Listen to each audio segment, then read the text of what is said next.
Ci siamo, buongiorno, benvenuti. Intanto grazie perché siete numerosi e ci fa davvero piacere.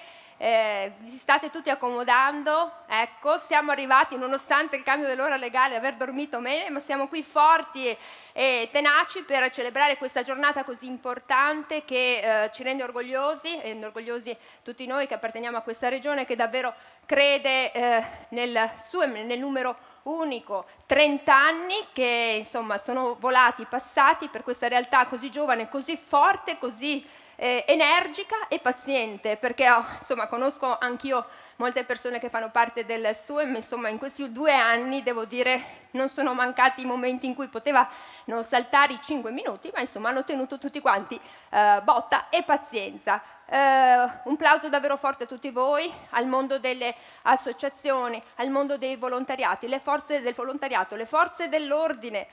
Potremmo stare qui ore a citare tutti quanti, ma insomma siete qui ben rappresentati uno per uno. Io non posso far altro che dirvi grazie e che dire, diamo inizio a questa giornata così bella, poi insomma vedremo tutti gli attori, i partecipanti, e ringrazio subito perché mi preme davvero molto ringraziare prima di tutto il Presidente della Regione, poi vi leggerò una lettera perché come potete capire è davvero molto molto impegnato, ma soprattutto il Dottor Paolo Rosi, direttore del coordinamento regionale emergenza urgenza, che un applauso, che insomma è il padrone di tutta questa situazione oggi, che insomma si è dato davvero molto da fare. Ringrazio il dottor Luciano Flor, direttore generale dell'area sanità e sociale della Regione Veneto, che è qua. Ecco. E grazie anche all'assessore Emanuela Lanzarina, assessore alla sanità della Regione del Veneto, che è qui, dopo sale con noi sul palco. E poi, insomma, che dire, chiamerò i Magnifici 7, che sono tutti quanti ovviamente i direttori dei SUEM delle varie province del Veneto. E io sono contenta di appartenere, insomma, ad una realtà come questa, che è la realtà della nostra regione del Veneto, dove ci sono più di 500.000 persone che, insomma, tutti i giorni si danno da fare, sono presenti, sono attivi, forti, e insomma una persona su 10 si dà da fare e viene in aiuto, in soccorso a noi, perché a tutti quanti è capitato insomma di fare il 118 e di avere una risposta immediata, sicura e forte, quindi grazie in prima persona. Dov'è il nostro Paolo Rosi? Perché con il faro io non vedo nulla. Eccolo, venga. Si è portato un gruppo di amici, sento che sono più forti dalla parte di sinistra qui. Ah, ecco, un po' di più da tutti quanti, insomma. Allora, benvenuto, grazie. Sentito che c'ha una parte che è più... Come mai? Sono quelli che non mi conoscono. Ah, ecco, è per quello. Va, prego. Beh, io inizio ringraziando tutti. Ringrazio l'assessore, ringrazio il dottor Flor, ringrazio tutte le autorità che sono... Ma secondo me lei la mascherina sa che se la può togliere da di qua? toglierla? Perché mi sembra che ci sia social distance, distanza giusta. Sì, è vero.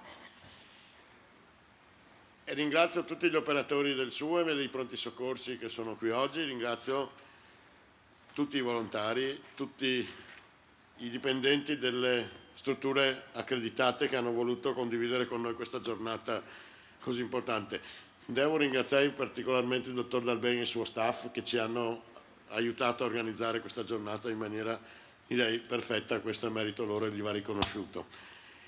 Io devo anche ringraziare il Presidente della Regione che, anche se non è qui oggi, ci è sempre estremamente vicino, ha sempre espresso grande vicinanza e grande supporto all'attività che facciamo, e dobbiamo ringraziare anche lui se oggi siamo qui a festeggiare questo evento e a presentare questa organizzazione che si è sviluppata soprattutto perché la Regione ha creduto in noi, quindi non solo grazie a chi ci lavora, ma anche grazie a chi ci ha supportato. Anche sopportato, stava dicendo, l'ho vista. Sì, in realtà mi veniva più spontaneo.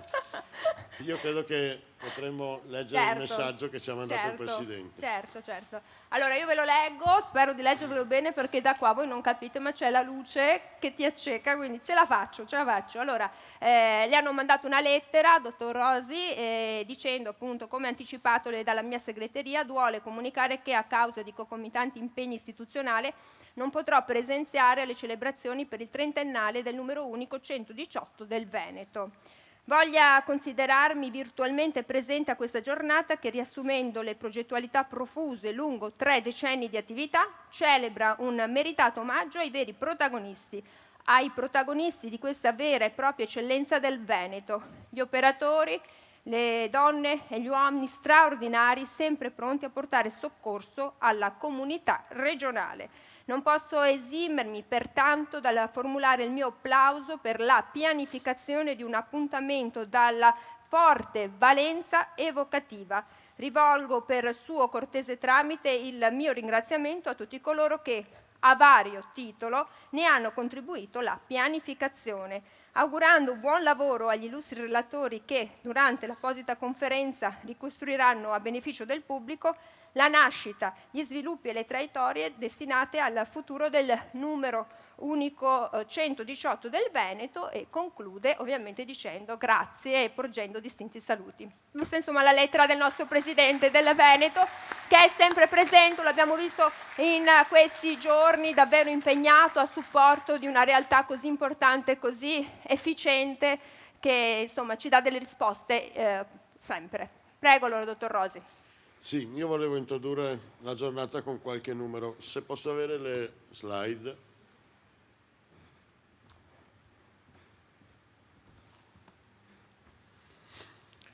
Allora, qualche numero e delle parole chiave, delle parole d'ordine che riassumono un po' quello che noi siamo. 961.000 chiamate e risposte dalla centrale operativa, 405.000 missioni ogni anno, 450.000 pazienti soccorsi, 100 milioni di euro di finanziamento regionale per l'attività, sono circa 20 euro a testa per ogni cittadino. Ma le parole d'ordine che ci contraddistinguono quali sono? Prima di tutto il modello Veneto è caratterizzato da una forte integrazione con le altre strutture sanitarie.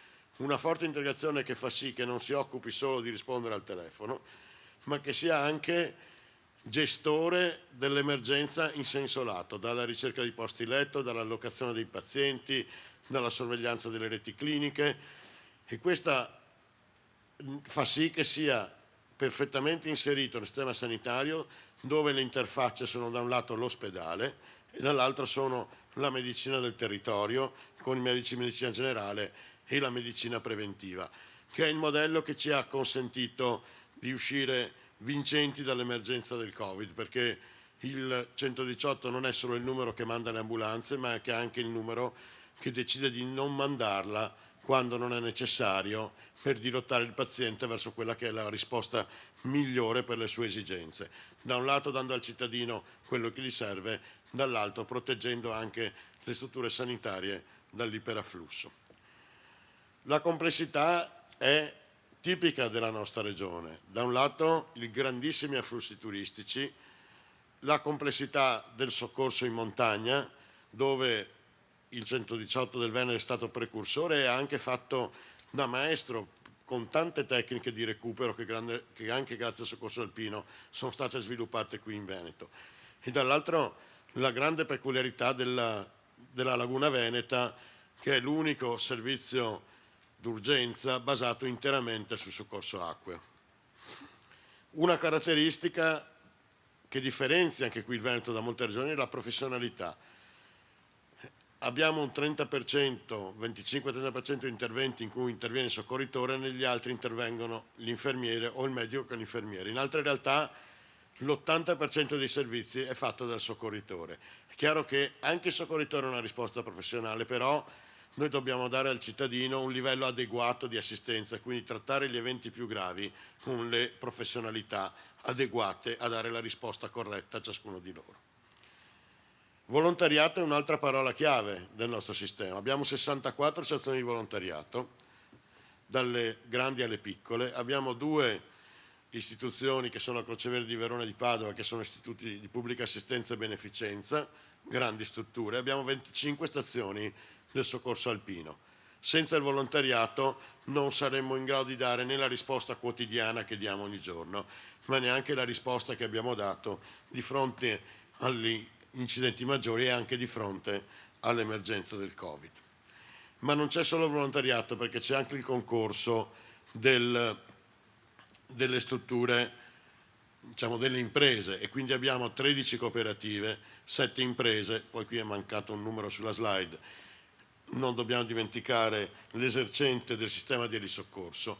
Qui abbiamo il privato che collabora con il pubblico, molte volte questa collaborazione viene demonizzata. Noi in Veneto abbiamo per primi introdotto il principio dell'accreditamento, quindi chi svolge attività nel nostro sistema non basta che compri un'ambulanza, deve mettere in piedi tutto il sistema organizzativo e gestionale di un servizio di questo tipo, al pari di quello che fa il pubblico. E noi oggi possiamo vantarci di avere stroncato quelle pratiche poco serie che vediamo ogni tanto in Italia, dove c'è chi specula su questi servizi, per avere un privato veramente votato ad offrire un servizio di qualità uguale a quello del pubblico, e quindi dei grandi partner che ci danno servizi altamente qualificati come l'elisoccorso, ma anche di alta qualità come la gestione dei punti di primo intervento e dei servizi di ambulanza.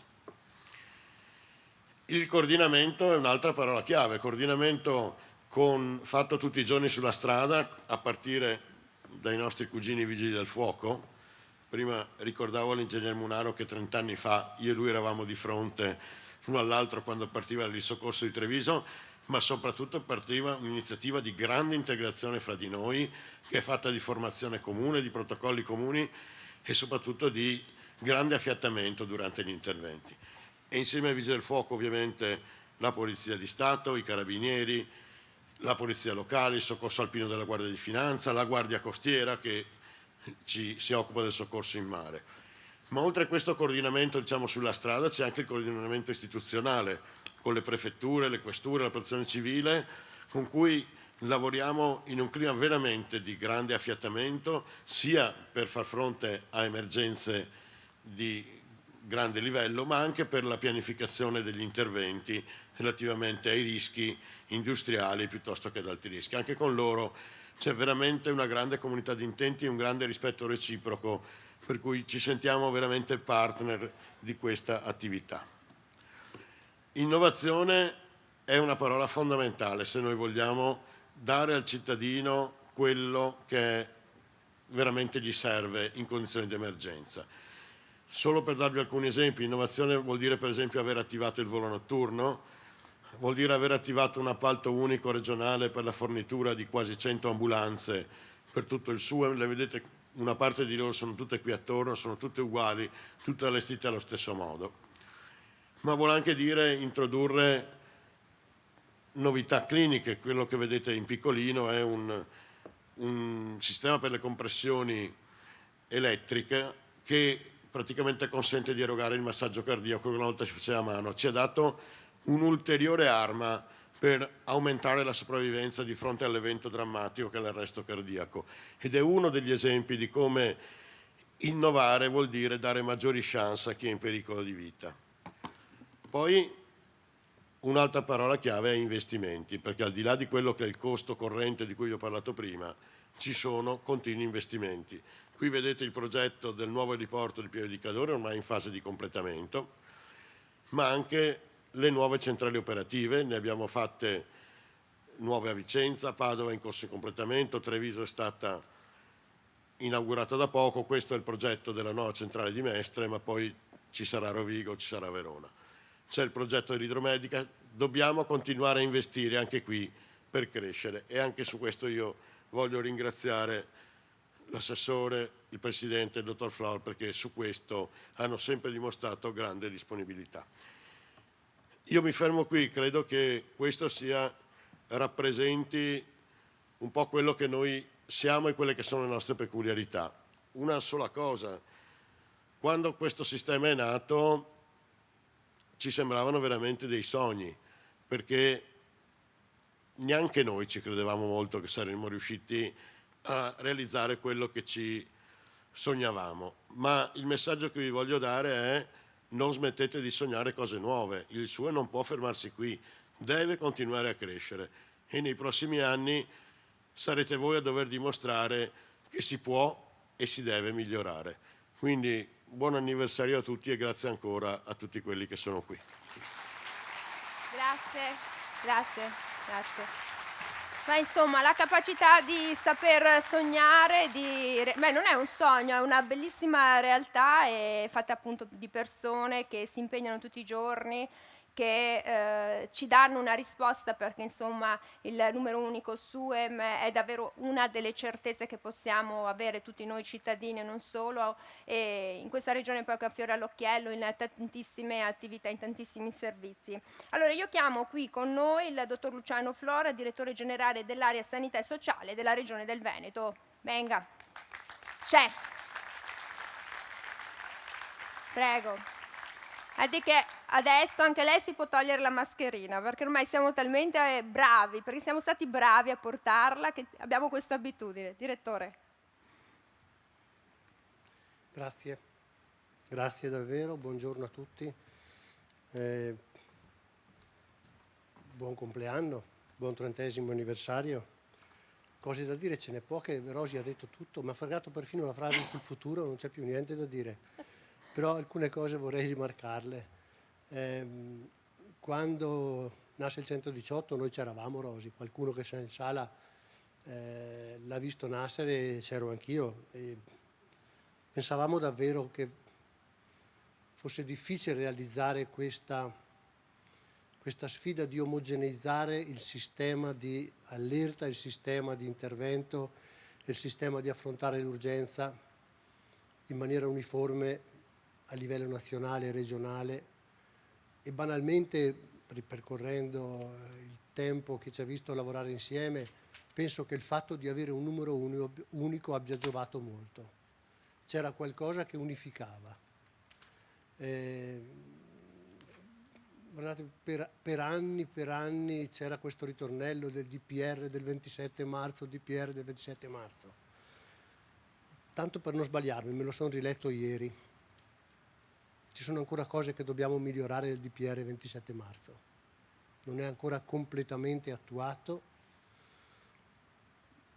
In qualche situazione è anche superato. Facciamo molto di più di quello che prevede il decreto. E allora, siccome il presente e il passato meglio di Rosi di sicuro non lo può ricostruire nessuno, io... Un secondo, perché ha detto che devo sistemare un po' il microfono, perché ecco, vediamo se ce la facciamo. Lo sentite meglio? Provi. Perfetto. Provo a stare un po' più vicino. Bravo. Grazie. Prego. E allora, siccome il passato e il presente l'ha ricostruito perfettamente Rosi, concordo con quello che ha detto anche rispetto al futuro, io colgo l'occasione per rimarcare un passaggio che lui ha fatto, la fortissima integrazione della sanità con il sistema e le istituzioni della società civile e militare con cui noi lavoriamo tutti i giorni, quotidianamente. Pensavo nei primi anni 90, il 118 è stato una delle leve che ha permesso il decollo del sistema trapianti. Ha permesso materialmente, perché perdevamo meno tempo per recuperare situazioni difficili ed eravamo coordinati a livello nazionale anche nel recuperare situazioni di donazione. Ce ne sono infinite esempi che possono essere citati, ma ne abbiamo uno recentissimo. Non c'è un solo caso in cui il 118 non abbia funzionato durante l'epidemia Covid e nessuno era allenato all'epidemia. E abbiamo lavorato insieme ad altre forze, insieme, e abbiamo imparato anche la forza di lavorare molto integrati. Ora, guardando al futuro, io penso che abbiamo un tesoro che dobbiamo sviluppare e dobbiamo portare avanti, ed è quello di affrontare tutti insieme, tutti quelli che ha citato il dottor Rosi, pensando che quando si definisce un criterio per affrontare le priorità, al primo posto c'è sempre l'urgenza. L'urgenza è uno dei temi su cui si sviluppano e si declinano le priorità. Ecco, con il 118 e con l'attività che voi fate noi affrontiamo il tema dell'urgenza e abbiamo tutti i cittadini che hanno le stesse possibilità e hanno gli stessi diritti. E abbiamo creato un livello di uniformità e omogeneità che rende tranquilla tutta la popolazione. Guardate, questo è un tema che un tempo non c'era. Non è ancora magari universalmente sviluppato, parlo a livello nazionale ovviamente, nella capacità e nel modello che abbiamo noi, perché è noto che non in tutte le regioni c'è un volontariato attivo e partecipe come nella regione Veneto, e questa è una forza del sistema. E l'ultimo punto sull'integrazione la dedico al fatto che il 118 è tanto forte perché dietro ha un servizio sanitario ospedaliero, territoriale, è di supporto e di complemento alla medicina generale, all'emergenza territoriale, alle emergenze inter e intraospedaliere, ma sa che quando interviene poi ha un punto d'appoggio e un sistema certo su cui appoggiarsi e su cui fare riferimento. E allora la forte integrazione che noi dobbiamo avere è nell'operatività, con tutti quelli con cui lavoriamo insieme, ma anche col servizio sanitario e col sistema organizzativo della sanità, perché se noi dietro alle spalle non avessimo il pronto soccorso e tutti i servizi degli ospedali che poi ci permettono di completare l'opera, noi rischieremo, come ogni tanto vediamo in qualche fatto di cronaca, di avere ambulanze che vagano da un posto all'altro perché non sanno dove appoggiare un malato. Ecco, questo noi non ce l'abbiamo, abbiamo la fortuna quindi di avere un sistema che è molto integrato e sul quale il 118 molte volte è l'avamposto e sull'emergenza è sempre l'avamposto per dare risposta ai cittadini. Io a nome personale e a titolo anche molto amichevole con tutte le persone con cui ho avuto l'occasione di lavorare su questo tema, vi ringrazio e godiamoci questa giornata e pensiamo di festeggiarla ulteriormente, pensando anche al fatto che dal nostro lavoro e dal nostro operato quotidiano discende uno degli elementi cardine che tiene in piedi il Servizio Sanitario Nazionale, la fiducia che hanno i cittadini nei nostri confronti, la certezza che quando hai necessità c'è una risposta e la semplicità, perché qui non ci sono trafile, si fa un numeretto a 3 cifre, sarà sostituito, saranno ancora 3 cifre, ma fai un numeretto a 3 cifre, c'è sempre qualcuno che risponde. Auguri a tutti, buona giornata. Grazie. Grazie direttore, grazie. Buona giornata. Allora, io direi, visto che sono 30 anni oggi, fatevi un applauso, perché non ve lo siete fatti ed è giusto che voi ve lo facciate, perché siete voi che contribuite davvero a dare molta certezza e importanza a chi chiama e trova sempre una risposta, trova sempre personale preparato e pronto a dare una certezza, a salvare una vita, a dare anche delle informazioni, perché penso che in tutto quasi quel milione di telefonate ci sia anche chi chiami, insomma, per avere delle risposte. Allora, rappresenta la regione, siamo qui con l'assessore alla sanità della regione del Veneto, Emanuela Lazzarin, venga, buongiorno, un applauso. Direi l'assessore, ci siamo scambiati 2 chiacchiere prima, no? 2 parole prima, mi hanno detto caspita assessore, lei è capitata, penso in un periodo di davvero complicato nel suo ruolo, no? Noi ho conosciuti di assessori, ma voglio dire, fortuna e sfortuna, ma lei ce la fa perché è forte. Prego. Grazie, buongiorno. Io con molto piacere ed anche un onore per me poter essere qui oggi per questo momento, questo anniversario importante, i 30 anni 1992-2022 del servizio emergenza-urgenza SUEM 118 e diventa anche il momento per me importante di ringraziamento a tutti gli uomini e le donne della sanità, ma nello specifico agli uomini e alle donne del 118, presidi fondamentali all'interno del nostro territorio regionale. 30 anni di attività, abbiamo visto, 30 anni di crescita, 30 anni di sicurezza per la popolazione, punto di riferimento fondamentale.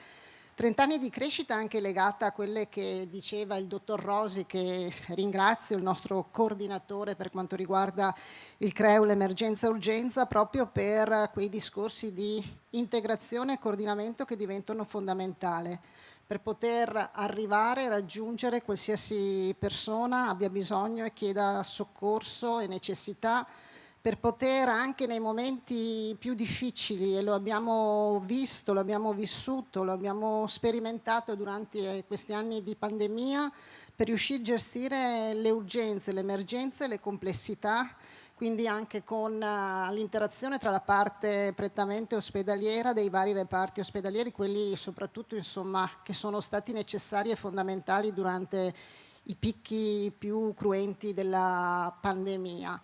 30 anni però che hanno visto anche crescere il nostro sistema, radicarsi nel nostro territorio, dare una risposta puntuale, efficace, una risposta però, come si diceva, anche di professionalità, legata alle professionalità che operano all'interno di questo servizio.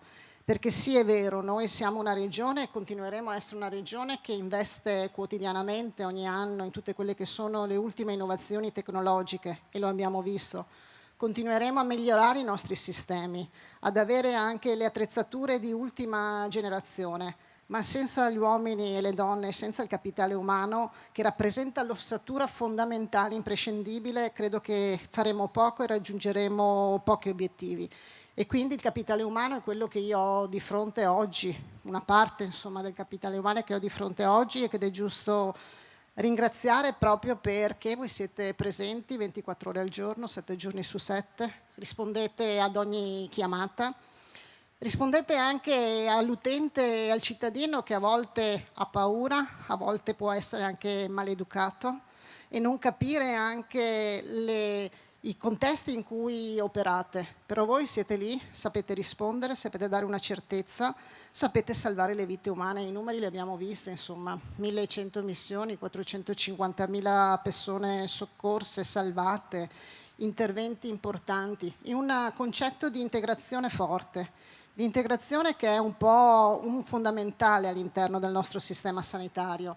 Integrazione tra tutta quella che è la parte territoriale, ospedaliera, extraospedaliera, quindi tutta la parte dell'assistenza, ma integrazione anche tra il mondo prettamente pubblico e quindi delle nostre centrali operative, del nostro personale tutto, ma anche di quello che è il mondo del terzo settore, dell'associazionismo, del volontariato, degli enti accreditati, degli 85 enti accreditati, che sono fondamentali e lavorano e collaborano con noi in un'ottica di, come diceva anche il dottor Flor, di omogeneità e uniformità sul territorio regionale. Quindi il mio oggi non può che essere un piacere, una condivisione, essere qui con voi per questo anniversario, ma soprattutto per ribadire anche la presenza e la volontà dell'amministrazione regionale di continuare a investire nel sistema sanitario regionale, nel continuare a portare avanti una forte integrazione, un forte coordinamento, ma soprattutto per permettere a tutti noi, insomma, di riuscire a dare speranza, riuscire a dare possibilità, ma riuscire a dare il miglior servizio e investire quindi ogni giorno in una migliore qualità della vita per le persone che abbiamo, voi in particolar modo, avete l'onere di tutelare, di assistere e di salvare. E noi che rappresentiamo la parte istituzionale, la parte politica, la parte programmatoria, credetemi, vi ringraziamo dal profondo del cuore e saremo sempre al vostro fianco. Grazie Assessore, grazie davvero molte, perché insomma possiamo contare su una regione che ci sostiene le progettualità, che guarderà sicuramente al futuro, che investirà in questo numero unico e chissà di compiere veramente tantissimi compleanni e di avere persone, perché mi è piaciuto quello che ha detto l'assessore, anche un po' meno maleducate quando telefonano o quando siete in servizio, perché insomma i racconti li ho ascoltati anch'io.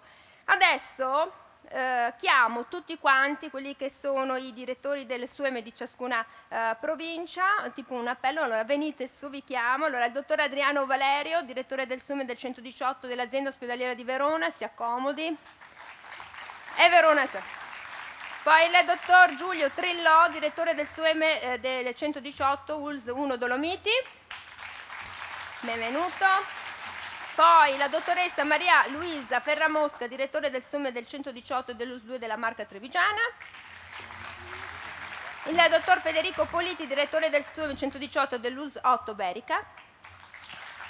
Il dottor Andrea Paternoster, centrale operativa SUEM 118 ULS 3 Serenissima.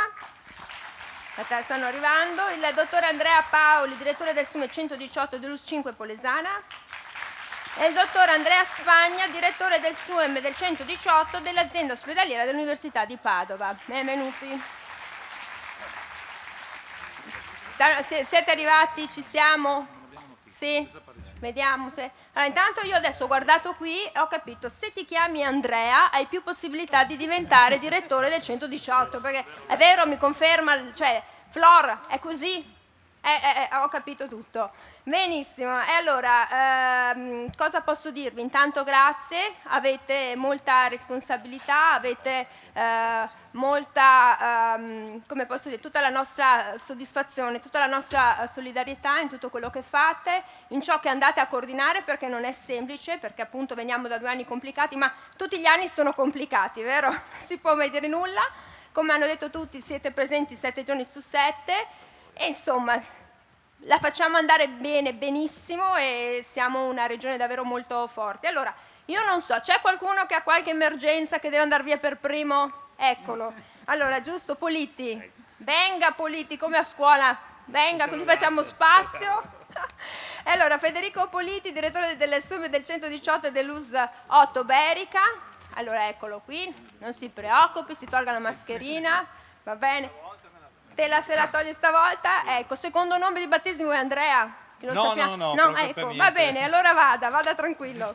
Ok, grazie intanto, grazie a tutti quanti, grazie delle bellissime parole da parte di tutti e ovviamente un grazie a tutti i miei colleghi che in questo momento sono al lavoro e che non hanno potuto essere qui con noi a festeggiare, ma in questo momento so che gli stanno facendo la festa, quindi stanno bene lo stesso. Va bene, scherzi a parte. Devi mettere Vicenza, hanno messo Rovigo. Ah, hanno messo Vicenza? Eh sì, allora devono cambiare le diapositive. Vi ringrazio, ma la mia centrale è quella di Vicenza, anche non vorrei mai usurpare. È stata a Rovigo, un po' di tempo fa, ma e tra parentesi ci lascio il cuore, quindi saluto nuovamente tutti i colleghi che avevo, sia medici, infermieri, autisti, con i quali ho vissuto veramente un periodo meraviglioso. In attesa che inseriscano le mie diapositive. Può raccontare qualcosa di divertente che anche è capitato? Perché io vorrei scrivere un libro su tutte le cose. Vabbè, è l'emergenza, sono le situazioni più complicate, ma poi ci sono le situazioni più divertenti anche, giusto? Beh sì, ci sono delle situazioni divertenti, Perché potrebbero essere, diciamo, almeno divertenti. Qualcosa che le è capitato, che le ha lasciato proprio il sorriso e dire ma guarda te.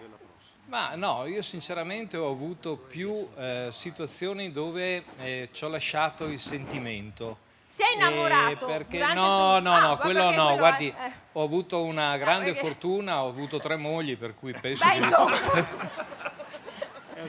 E questa è già una barzelletta.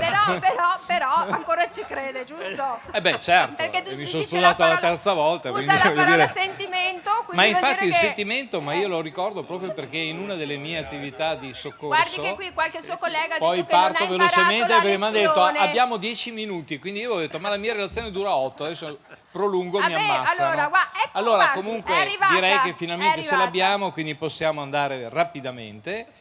E l'unica cosa che vi devo dire è che in realtà la prima centrale operativa come progettualità non era 118, ma è stato proprio quella del SUEM di Vicenza. Vediamo se riesco ad andare avanti, perché io ho provato a premere, ma adesso penso che ve le faranno. Ecco, allora se mi fa funzionano. passare già la seconda, grazie. Vediamo come funziona, se adesso arrivano oppure Perché ho provato a premere il pulsantino, ma la tecnologia non mi ascolta. Cioè, ci vuole il trucco bottone una volta, perfetto, vede? Benissimo, grazie.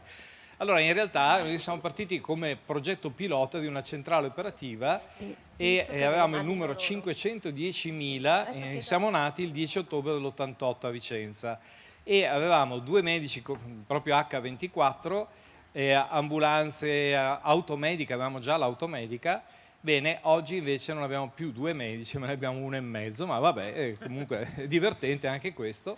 E se vogliamo è anche divertente il fatto che all'epoca servivamo un territorio di 128.000 abitanti, oggi superiamo i 900.000. La prossima, e ricordiamoci un pochino come eravamo. Queste erano le barelle, questa era un'esercitazione il 25 giugno del 94, poco prima che inaugurassero poi la nostra centrale operativa del 118. Andiamo avanti, la prossima ancora vediamo anche le ambulanze dell'epoca, perché oggi è bello dire le ambulanze tecnologiche, per noi sembravano tecnologiche quelle, perché avevamo addirittura la possibilità di inserire la seconda barella e via dicendo, e anche le nostre tute erano particolarmente vistose, infatti sembravamo più dei clown che non altro, ma comunque ci si muoveva bene. Prossima, 2 dicembre 95, inaugurazione della centrale operativa del 118. Avanti, ed eccoci proprio il giorno dell'inaugurazione. Avanti ancora, questa era la centrale che per l'epoca era molto grande, era una delle centrali più grandi che c'erano nel Veneto e aveva una disposizione molto particolare, vedete tutti i banconi uno in fila all'altro, cioè uno di fronte all'altro, ma di fronte, per modo di dire, di schiena. E devo dire che è stata una pessima scelta, ma per l'epoca era più che giustificata, perché si pensava ancora al vecchio sistema, c'è dietro il direttore e davanti gli operatori man mano. E avanti, e qua abbiamo alla sinistra il dottor Maurizio Rampazzo, che è stato il primo direttore della nostra centrale operativa, e il primario, perché all'epoca il direttore non era ancora un primario, ed era il professor Torelli. Andiamo avanti ancora. 2004 la centrale evolve con un nuovo sistema informatico ed ecco che finalmente, vedete già la centrale operativa cambia anche la fisionomia. Abbiamo il medico che dirige, che è a sinistra dietro a tutti gli altri banconi e gli altri banconi in fila che rispondono alle varie chiamate. Avanti, ecco, questo era il sistema informatico dell'epoca, per noi era veramente avveniristico, perché finalmente avevamo il cartografico, non ci sembrava vero. Andiamo avanti. Ed ecco che ci si muove, non era solo l'olio cuore ad ispirarci, come vedete i bei salti, no? Oggi come oggi non credo che saremo più in grado, almeno la mia generazione, forse qualcosa. E qua abbiamo anche purtroppo i primi fatti importanti, ma finalmente l'uso dei caschi, l'uso della protezione, grande maestro in questo sono stati i Vigili del Fuoco con cui ho collaborato per parecchi anni e che ringrazio vivamente ancora per sempre la loro dedizione nei nostri confronti. 2012 cambia la forma della centrale con la disposizione degli operatori a croce. A questo punto si pensa di mettere gli operatori uno di fronte all'altro anche per passarsi le informazioni di prima mano, per capire, dato che la centrale operativa non è enorme, abbiamo 3 operatori, anzi all'epoca erano addirittura 2 e un medico coordinatore. Andiamo avanti. E anche le divise. Nel 2013 la Regione Veneto, grazie anche al grandissimo nostro Paolo Rosi, che ha veramente voluto una divisa uguale per tutti, così come le ambulanze uguali per tutti, bene, e ce l'abbiamo fatta. Le ambulanze però all'epoca del 2013 erano sempre le stesse, erano un po' vecchiotte e non avevano avuto questi grandi momenti, no? Però insomma facevano il loro. Però ecco, arriva la prima vera automedica che ci viene donata. Ci è stata donata dal dottor Clown, e quindi non mettiamoci a ridere, in realtà questo dottor Clown ha fatto veramente una bellissima donazione. Andiamo avanti ancora ed ecco che non poteva mancare l'NBCR, questo sempre in funzione di quelle che erano le problematiche dell'epoca dopo le Torri Gemelle, e Vicenza era stata dotata di una tenda e soprattutto della capacità operativa per poter rispondere a queste situazioni. Andiamo avanti ancora, 18 giugno 2021, finalmente usciamo da un periodo veramente triste per noi, perché eravamo in un buco veramente, e viene inaugurata la nuova centrale operativa addirittura di fronte al nostro presidente, oltre che l'assessore. La nostra centrale operativa, eccola qua, ed è molto innovativa, è una delle ultime, quindi disposizione sempre a croce ma allungata, come vedete, con sempre posti operatori estremamente avvolgenti, ma anche molto insonorizzati, per cui l'operatore lavora benissimo. E non è finita qua, abbiamo avuto la nostra sala riunioni per fare i nostri briefing e siamo andati anche oltre.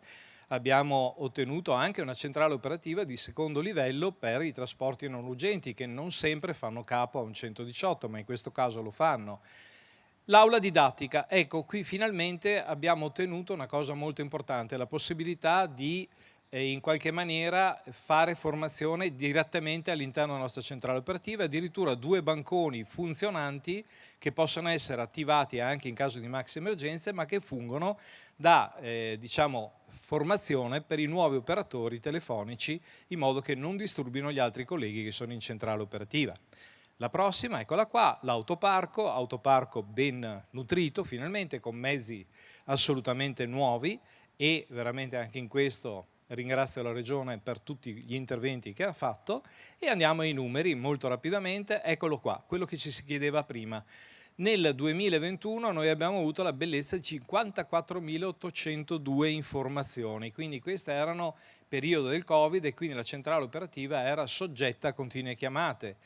Codici primari di interventi di soccorso 4.408 bianchi, 30.000 verdi, 14.000 gialli, 4.980 circa 81 rossi e via dicendo, secondari, consulenze che si aggiungono alle informazioni, ma ovviamente erano un po' più nutrite perché si davano delle istruzioni veramente alle persone su cosa dovevano fare attraverso il nostro medico, che in quella situazione si sostituiva un pochino agli altre funzioni della regione, quindi al SISP eccetera, perché erano straoberati di chiamate e purtroppo il cittadino, si sa, quando non trova altra risposta cerca sul 118.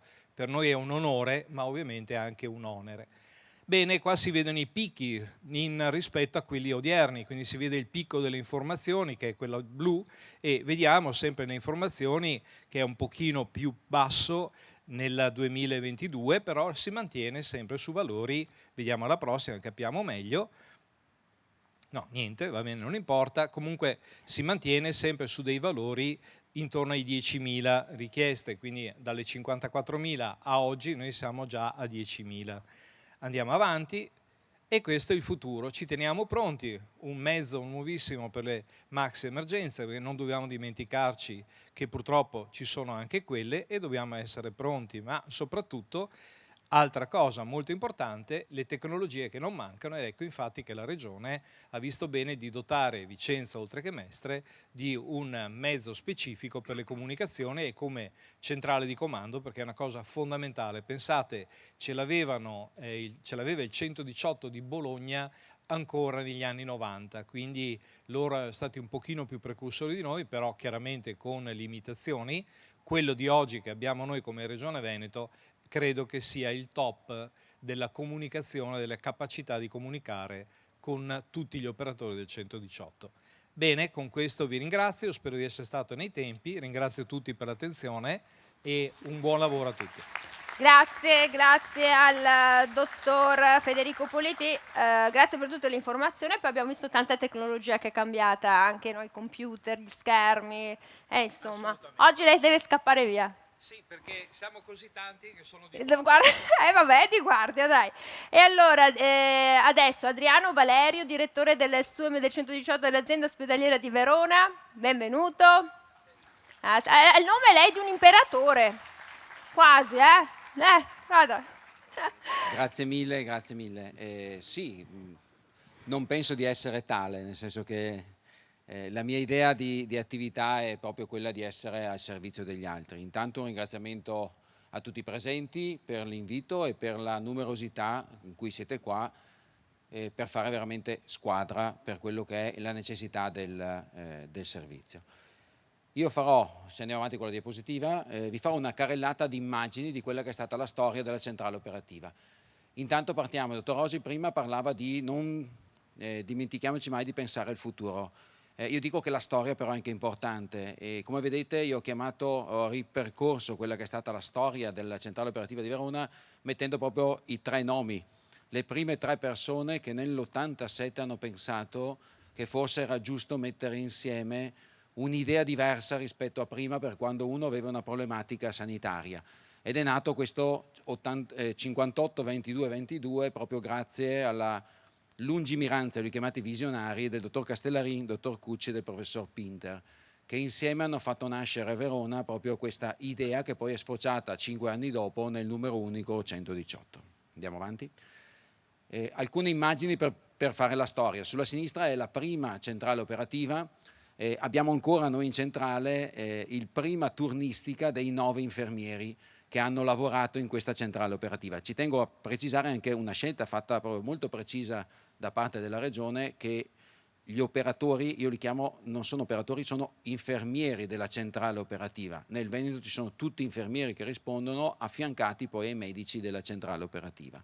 Quella che è a destra è la nostra centrale operativa attuale, la vedete poco, si vede poco, con tutta una serie di modifiche che abbiamo fatto proprio nell'età Covid per cercare di rendere distanziabili le postazioni, proprio per limitare anche quella che era la possibilità di contagio in ambito Covid. Andiamo pure avanti.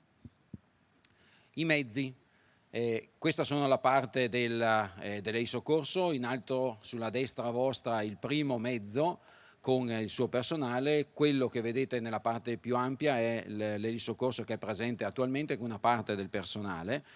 Cos'è cambiato? È cambiata la sicurezza soprattutto, banalmente passati da un monomotore a un bimotore con una possibilità adesso di avionica che permette veramente di fare tutte le nostre attività, anche le più impegnative, in sicurezza.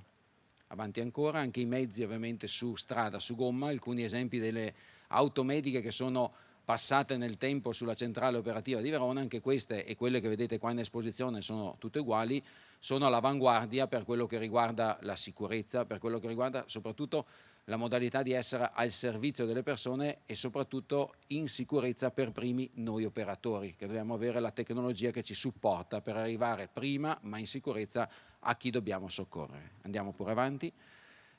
Alcune immagini ancora sui mezzi di soccorso, ma questa insomma è solo così anche per mettere un po' in risalto la bella Verona, insomma, visto che vengo da lì, dell'arena del lago di Garda, dobbiamo ovviamente dimostrarlo. Passiamo pure all'altra, andiamo un po' sullo specifico. Cos'è cambiato nel tempo? Questa che vedete è la mappa della provincia di Verona con tutte le postazioni, dai postazioni base alle infermierizzate, alle medicalizzate, alle lì soccorso, che sono ovviamente strutturalmente distribuite in modo da raggiungere in tempi adeguati, uguali per tutti i cittadini, con la competenza che serve ad ogni situazione di malattia. E questo ci ha permesso proprio, raffrontandola con i punti di primo soccorso, ospedali ovviamente di primo e di secondo livello, di poter dare risposta sempre in maniera adeguata a tutti i nostri cittadini.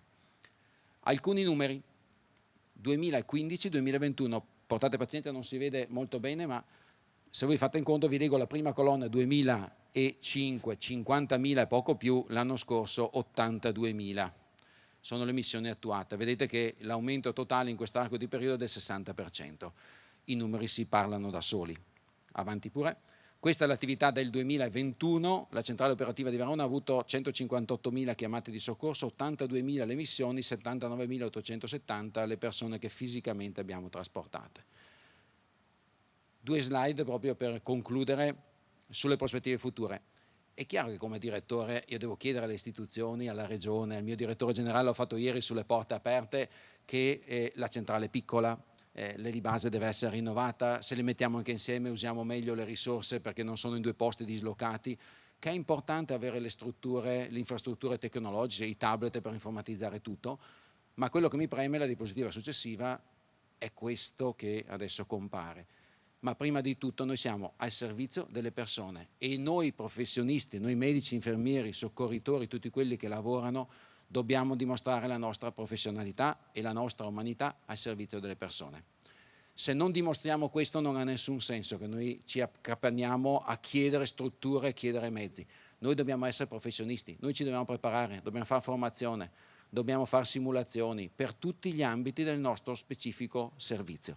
Se non facciamo questo, la diapositiva precedente non ha nessun significato. Avanti pure. Un grazie a tutti gli infermieri, medici che hanno lavorato e lavorano nella centrale operativa di Verona. Attualmente siamo 7 medici e 25 infermieri. A tutti gli enti di soccorso, che sono con i loro uomini e donne, sono quelle che soprattutto sulla provincia di Verona più frequentemente arrivano a casa del cittadino che ne ha bisogno. Al soccorso alpino con cui collaboriamo sia in di soccorso con la presenza costante durante tutta l'attività, sia con la stazione di Verona o le altre per le ricerche o per le attività in montagna e soprattutto con tutte le istituzioni presentate qua oggi dalla Regione, la Prefettura, i Vigili del Fuoco e mi fermo per non dimenticare più nessuno. E la successiva, grazie a tutti voi per avermi dato questo tempo di ascolto. Grazie. Grazie, grazie, grazie dottore, grazie. Allora, abbiamo capito che le serve qualcosina, giusto? Sì.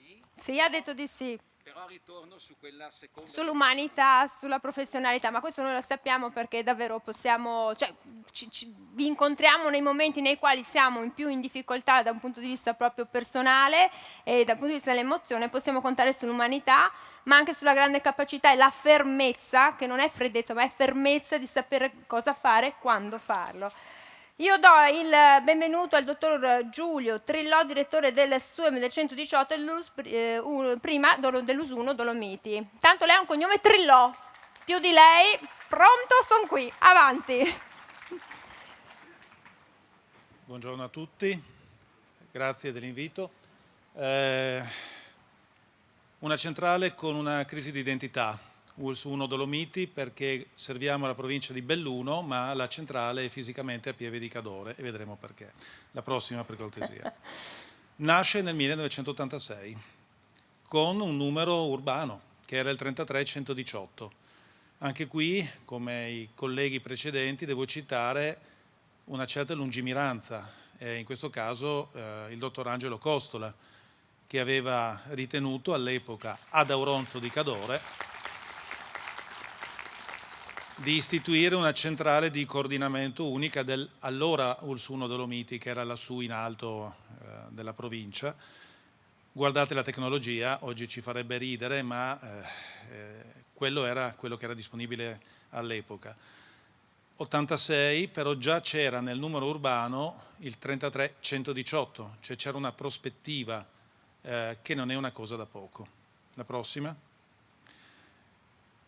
Sempre il dottor Costola nell'88 ha medicalizzato l'elisoccorso che era gestito dal Soccorso Alpino Bellunese e nell'88 si è iniziata questa collaborazione, ho trovato lo stemma dell'epoca che come vedete comprende sia l'USL che lo stemma del Soccorso Alpino dell'epoca, di nuovo con tecnologie che, come diceva il dottor Valerio, col monomotore oggi ci farebbero ridere, e con operazioni speciali in montagna al gancio baricentrico.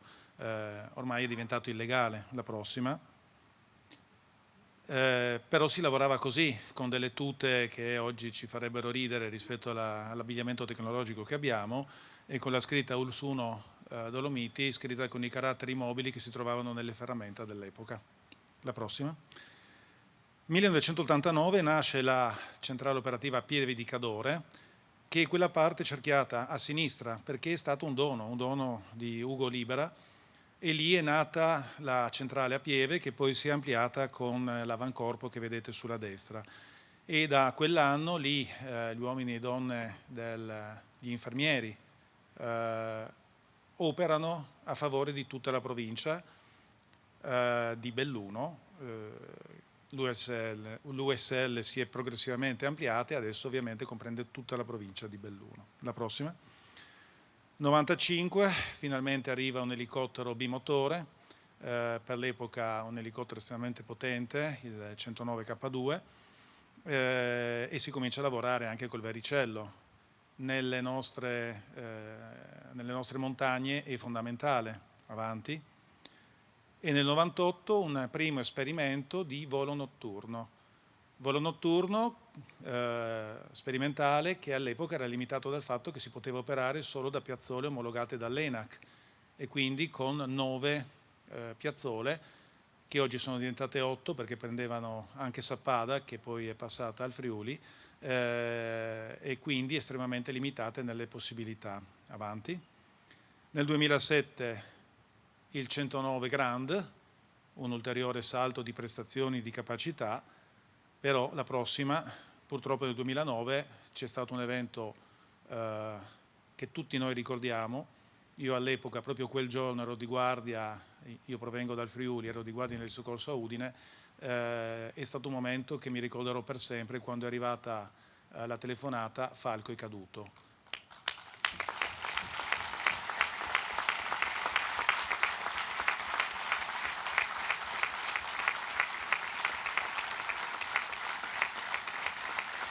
Vi ringrazio. Il giorno dopo l'elicottero era di nuovo operativo con un'altra macchina, con un altro equipaggio perché bisogna sempre andare avanti e nel 2015 il salto di qualità ulteriore, arriva il 145, è stato il primo in Italia, una macchina estremamente performante che a tutt'oggi è assolutamente adeguata al tipo di missioni che realizza il nostro di soccorso. La prossima. È nato, come vi avevo detto, e a tutt'oggi si collabora sempre costantemente con il soccorso alpino per la peculiarità del territorio, per la capillarità della presenza delle stazioni del soccorso alpino. Cito solo ad esempio nella fase iniziale del volo notturno, con la necessità di accedere ai campi sportivi illuminati, i volontari del soccorso alpino si sono messi a disposizione per andare ad attivare le luci ed aprire i campi sportivi, proprio per dimostrare questa integrazione e flessibilità che sappiamo riconoscere. Avanti. Ovviamente non c'è solo l'elicottero, c'è una rete di ambulanze, automediche, di uomini, di infermieri, di medici che operano su tutto il territorio. Avanti. Un territorio, io sono arrivato qui da 2 anni, che è molto peculiare.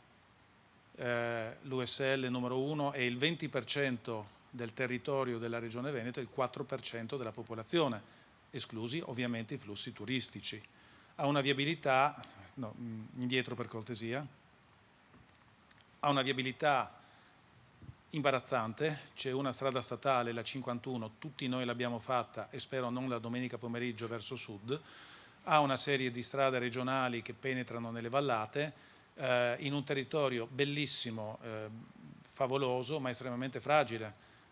Anche oggi, in questo momento, la strada della Val di Zoldo, importantissima, è interrotta e questo crea non pochi problemi. Isoliamo praticamente una vallata e bisogna trovare delle soluzioni per garantire comunque l'assistenza e il soccorso alla popolazione. La prossima. Questo avviene grazie a una rete di postazioni del SUEM e del volontariato. I pallini blu sono le postazioni SUEM, i pallini rossi sono tutte le postazioni del volontariato che coprono tutto il territorio in modo da garantire comunque una prima risposta al cittadino e al turista, con ovviamente un'integrazione in cui si invia il mezzo più opportuno per poi garantire anche una professionalità di conseguenza. Come destinazioni abbiamo l'ospedale di Belluno, che è l'ospedale hub della nostra USL, però dobbiamo fare riferimento anche all'ospedale di Treviso per quanto riguarda neurochirurgia e cardiochirurgia, l'ospedale di Feltre e poi 2 ospedali spoke di Agordo e di Pieve di Cadore. La prossima. Il volontariato, fondamentale nella nostra regione, il dottor Rosi prima parlava del convenzionato e dell'accreditato, solo noi abbiamo 13 associazioni di volontariato, piccole, anche piccolissime, che però per noi sono assolutamente fondamentali. La prossima, i numeri. Le chiamate degli ultimi 3 anni, 56.000, 63.000, con un numero di missioni conseguente, non sono tantissime, ma vi ho portato per spiegarvi come si lavora. La prossima. Si lavora, come diceva chi mi ha preceduto alla guida del 118, come i gelatai, d'estate e d'inverno. Queste sono le missioni di Falco, le barre rosse, e come vedete nel periodo estivo, luglio-agosto, noi raddoppiamo, quasi triplichiamo le missioni. Mi sono permesso di non fare un'annualità pura, ho aggiunto anche i mesi di gennaio e febbraio di quest'anno, per farvi vedere come anche la stagione invernale ha un pesante aumento. L'ho fatto perché ovviamente gennaio e febbraio 2021 eravamo in lockdown e l'afflusso turistico è stato praticamente nullo. La prossima, il volo notturno, stavolta partito seriamente, partito con la base di Treviso. Oltre a riattivare le piazzole certificate di cui vi parlavo, abbiamo iniziato ad attivare i campi sportivi illuminati e adesso siamo passati all'uso dei visori notturni. Abbiamo 38 approdi, stanno crescendo man mano che se ne riescono ad identificare. Fino a questo momento, dall'attivazione a favore della nostra USL abbiamo avuto 27 missioni notturni, ma cose ulteriori ve ne parlerà la collega Ferramosca della centrale di Treviso. Avanti. Il futuro, come ha detto il dottor Rosi, il futuro è questa cosa qui, questa base per l'elisoccorso, per Falco. In questo periodo Falco è riposizionato sull'ospedale di Belluno, ma spero presto. Ieri con la dottoressa Carraro abbiamo celebrato il 30° in forma molto ridotta, proprio perché lì c'è un cantiere molto impattante. Entro 2 o 3 mesi Falco dovrebbe tornare a Pieve di Cadore con questa base che accoglierà l'hangar, la piazzola di sosta e una piazzola di approdo avanti, che è decisamente un qualcosa di molto impegnativo anche da un punto di vista economico. I costi sono rilevanti, ma vogliono testimoniare l'importanza di Pieve di Cadore, del Cadore, per quel che riguarda il nostro territorio. Posso dirvi che in questi 2 anni ci siamo accorti come la maggior parte delle missioni siano appunto nella zona nord-nord-ovest della nostra USL. E con questo, la prossima, io vi ringrazio con le nostre bellissime montagne. Grazie dottor Trillò, grazie perché anche con lei abbiamo potuto vedere quanto sia strepitoso e variegato il nostro territorio e quali tipologie diverse di interventi tutti voi siete chiamati a fare. Do il benvenuto alla dottoressa Maria Luisa Ferra Mosca, direttore del SUEM del 118 dell'US 2 Marca Trevigiana, benvenuta. Ecco. Poi so che ha qualche slide dove si deve soffermare un pochino di più. No, Ce lo dica, no? Sì. Ecco, benvenuta. Grazie.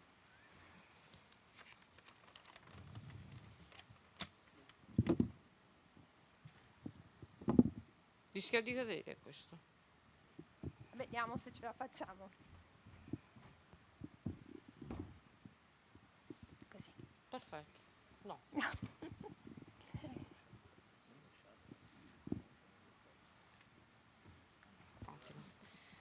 Buongiorno, la prossima, grazie.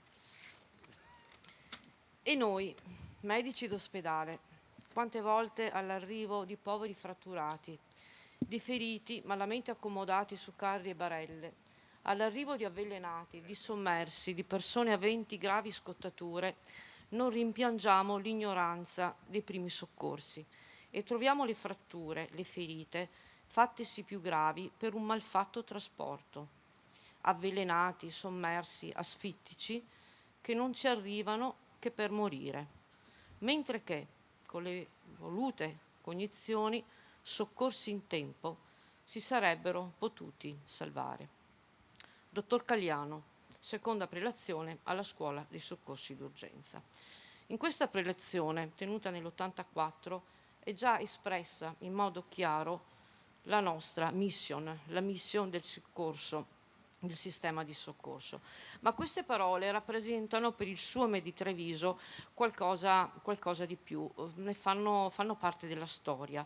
Erano state scelte dal dottor Rosi come intro del sito del SUEM di Treviso e quindi ci hanno accompagnato durante tutti questi anni che hanno visto svilupparsi il sistema, quel sistema di emergenza nato e strutturato grazie alla determinazione e alla vision del dottor Rosi, che insieme all'allora direttore sanitario dottor Simini nel sogno ci ha creduto e che già negli anni prima dell'istituzione del numero unico, da un semplice servizio di ambulanza ha iniziato a costruire e strutturare e traghettare ad un sistema ad alta tecnologia la funzionalità e il sistema del SUEM di Treviso. È da qui che comincia la nostra storia. La prossima. Il primo servizio ambulanze già nel 1975 era un servizio all'interno dell'ospedale e nell'86 viene denominato servizio emergenza. Le richieste di soccorso pervenivano ai numeri più diversi dell'ospedale, in genere al centralino o al pronto soccorso e poi deviate verso il numero interno della base ambulanze. Dal trasporto al soccorso i primi passi, ecco un consuntivo che leggiamo su un articolo del 1883. Vengono narrati i primi interventi, 6.500 in un anno. C'erano in dotazione 3 ambulanze di soccorso, di cui pensate un po', una particolarmente attrezzata per gli infortuni gravissimi. Avanti. Un ulteriore consuntivo lo leggiamo in un altro articolo del 1990, dove vediamo come la numerosità degli interventi con questo servizio ambulanze, non c'era ancora il 118, è comunque in continua crescita, dai 6.500 dell'83 ai 10.000 del 1990. L'attività comprendeva anche il servizio di trasporto sanitario, attività peculiare nell'attività del SUEM di Treviso, perché a tutt'oggi viene gestita all'interno della centrale operativa.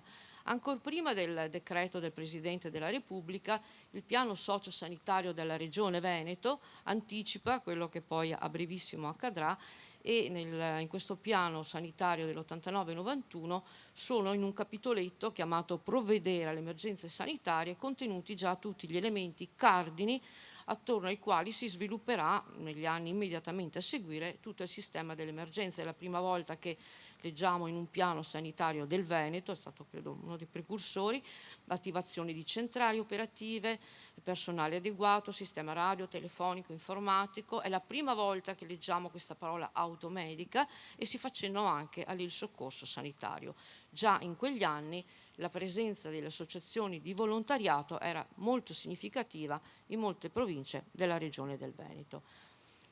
Nel 91, in virtù proprio anche dell'acquisizione delle indicazioni di questo piano sanitario, arriva, dopo Belluno, arriva anche a Treviso il primo elicottero, era a settembre, arriva Alfa Papa, la prima esperienza dell'elisoccorso. Nel 92 viene appunto istituito alla giornata che festeggiamo oggi il numero unico, e il 18 ottobre è operativa la centrale operativa di Treviso con il sistema dell'attivazione del numero 118, il numero che salva la vita. Il primo bilancio del 92, siamo ancora a 60 chiamate al giorno e circa 10.000 interventi in un anno, 2 operatori telefonici nelle 24 ore su 3 turni. La sede ci ha accompagnato in tanti anni, siamo stati per decenni nella sede all'interno dell'ospedale, una sede che era anche molto confortevole e grande all'inizio, poi è diventata sempre più piccolina, cioè la sede era sempre la stessa ma noi si cresceva sempre di più, e nell'attesa, quando sono iniziati i lavori della cittadella, che sono peraltro in conclusione, ci siamo spostati in una centrale provvisoria, che è quella che vedete sotto, dove abbiamo gestito tutto il periodo Covid, e finalmente nel 2000 siamo approdati alla nuova sede, un edificio tutto per noi, tutto per il 118, attivato insieme anche al nuovo eliporto. La prossima. Il territorio coordinato e gestito dal SUEM di Treviso. Questo è il territorio della provincia, così come si evidenziava, così come era strutturato fino al 2020 nelle 3 ULS 7, 8, 9. La prossima, nel 2020 unificazione, ULS 2 Marca Trevigiana, e adesso andiamo in sequenza un po' rapidamente. Base di elisoccorso a Treviso, 5 automediche, avanti ancora, le basi di pronto soccorso da cui partono le ambulanze, avanti ancora, altre 4 basi che sono convenzionate stanziali H2477, avanti ancora, tutte le ambulanze arancioni sono ulteriori basi di ambulanze, tutte gestite e supportate dalle associazioni dei volontari di soccorso, che si attivano in alcune fasce orarie e in particolare nelle giornate festive. I numeri del presente: nel 2021 centrale operativa 126.930 chiamate, avanti, 54.608 interventi, di cui 11.000 per trauma. Ricordo a tutti che il trauma è l'unica morte evitabile, avanti. E come dicevo, la centrale operativa di Treviso gestisce anche il sistema del trasporto, al momento quello della città di Treviso. Nel 2020 18.900 trasporti di taxi, quindi di missioni sostanzialmente, accessi di pazienti non deambulanti all'ospedale, e ben 31.230 interventi di soccorso interno, che probabilmente con l'arrivo della cittadella ovviamente non ci saranno più, e non con questi numeri. Nel 2021 il bilancio dell'elisoccorso: 497 missioni, 172 trasporti interospedalieri secondari di pazienti critici. La collaborazione e il sodalizio con il soccorso alpino nasce nel 93, è presente tutti i giorni costantemente in equipaggio, in sede, un tecnico del soccorso alpino e collaboriamo e grazie al loro addestramento possiamo garantire anche tutte le operazioni speciali nei luoghi impervi. La prossima. L'importanza dell'associazione dei volontari del soccorso, risorsa preziosa, non finiremo mai di dirlo abbastanza, sono una parte integrante del sistema di soccorso, un supporto e un'attivazione preziosissima nelle grandi emergenze. La prossima. No, ci tenevo a così chiamarle, però elencarle una per una, quelle che collaborano sono parte integrante del sistema di Treviso, la Croce Rossa Italiana, la Croce Verde La Marca, la Croce Azzurra di Ormelle, la Croce Bianca Italiana, la Pedemontana Emergenza, Prealpi Soccorso, Protezione Civile Marino di Piave, Protezione Civile Casali sul Sile, Esama Soligo e la Cooperativa Sociale Castelmonte che supporta il sistema dei trasporti sul territorio provinciale e ha un equipaggio ALS in base SUEME a Treviso. Grazie di cuore a tutti. La prossima. La gestione delle grandi emergenze. Cosa vuol dire? Vuol dire governare il caos colmando le richieste di soccorso e le disponibilità effettive con piani e procedure. Adesso chiederei di scorrere perché ce ne sono diverse, le facciamo scorrere le immagini successive. Sono pagine, andiamo pure avanti, pagine della storia del nostro territorio, pagine di dolore, di paura, di persone tante da soccorrere, da allontanare dalle proprie abitazioni, da mettere in sicurezza. Pagine di storia anche però per il sistema di soccorso che ogni volta in una grande emergenza mette in gioco la capacità di coordinarsi con gli enti istituzionali, di coordinare grandi numeri di equipaggi, di rafforzare la sinergia con i volontari del soccorso e tutte le istituzioni. Nel nostro presente ancora il soccorso notturno che è iniziato, il soccorso regionale notturno che è stato attivato il 29 settembre 2021. Ad oggi sono stati compiuti 95 missioni, 32 interventi primari, 63 interventi secondari. Siamo già nella fase denominata 2, fase 2, quindi i piloti a tutti gli effetti utilizzano gli NVG visori notturni, non hanno più bisogno di siti illuminati per atterrare, ma hanno bisogno del sito censito. In questo momento 200 per tutta la ULSS 1, 2, 3, 4 e 7. La prossima. Le parole del sistema: cuore, universalità, tempestività, coordinamento, competenza.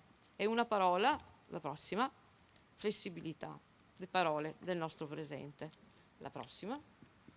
Il presente per guardare al futuro. Ora io crediamo tutti e lo sappiamo, ci attende un futuro che scorrerà molto veloce perché l'evoluzione del SUEM corre così velocemente come velocemente corre il progredire della tecnologia. Possiamo pensare a cose incredibili che in breve tempo si svilupperanno, trasmissioni, visualizzazioni di immagini, integrazione, biosorveglianza, modelli predittivi, ma mentre continuiamo a proiettarci rapidamente verso un futuro sempre più tecnologico, mentre guardiamo questo futuro dovremmo anche pensare di fermarci e rafforzare qualcosa adesso nel nostro presente per approdarci bene nel futuro, perché è importante implementare un'attivazione di servizio di formazione e informazione ai cittadini, una forte alleanza nella società a partire dalle scuole. Delle scuole italiane ancora non è previsto l'insegnamento delle manovre di soccorso.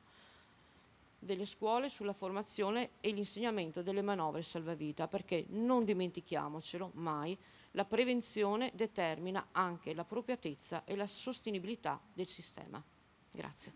Grazie dottoressa Maria Luisa Ferramosca, direttore del SUEM del 118 dell'ULSS 2 Marca Trevigiana, e grazie anche per averci ricordato che insomma anche nelle nostre scuole dovremmo cominciare. Ha dimenticato qualcosa? Vada a prendere la mascherina, insomma, che grazie per aver ricordato che nelle nostre scuole insomma forse qualcosa in questa direzione bisognerà fare, magari ci penseremo, guardo l'assessore, guardo i direttori, ce la faremo magari a fare anche questo passaggio. Adesso c'è il triumvirato degli Andrea. Allora, do il benvenuto al dottor Andrea Paternoster della centrale operativa SUEM 118 ULSS 3 Serenissima. Eccolo. Non ha la divisa, ma per ovvi motivi, giusto? Non è che non è stata lavata, stirata, messa in ordine. Ha chiamato anche lei se stesso? No. No. No, non è andata così. No.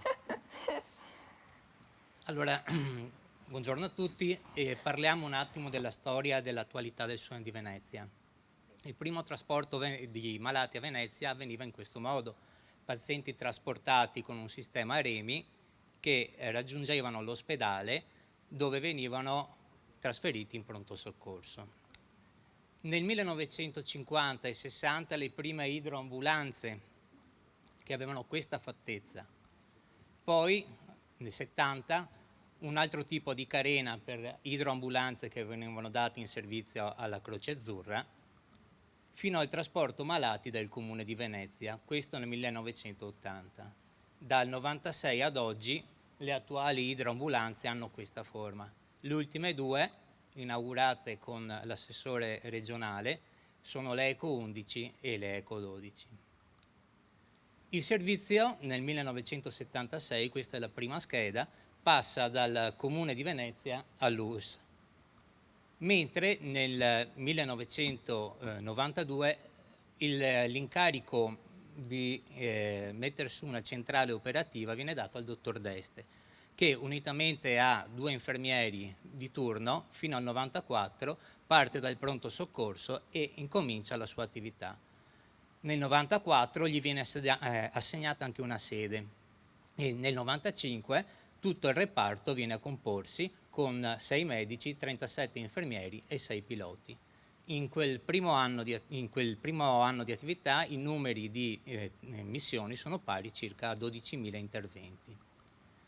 Ma per la difficoltà del territorio, Venezia è una città estremamente particolare, viene inserito un punto d'ascolto coordinato dal dottor Pietro Santi, che è qui oggi e lo saluto, e poi successivamente dal dottor Marino Patrizio, fin tanto che dal 96 al 2000 non viene formata un'unica centrale operativa all'ospedale Umberto I di Mestre, dove comunque persiste la presenza di un operatore specializzato sul territorio di Venezia e sulle isole.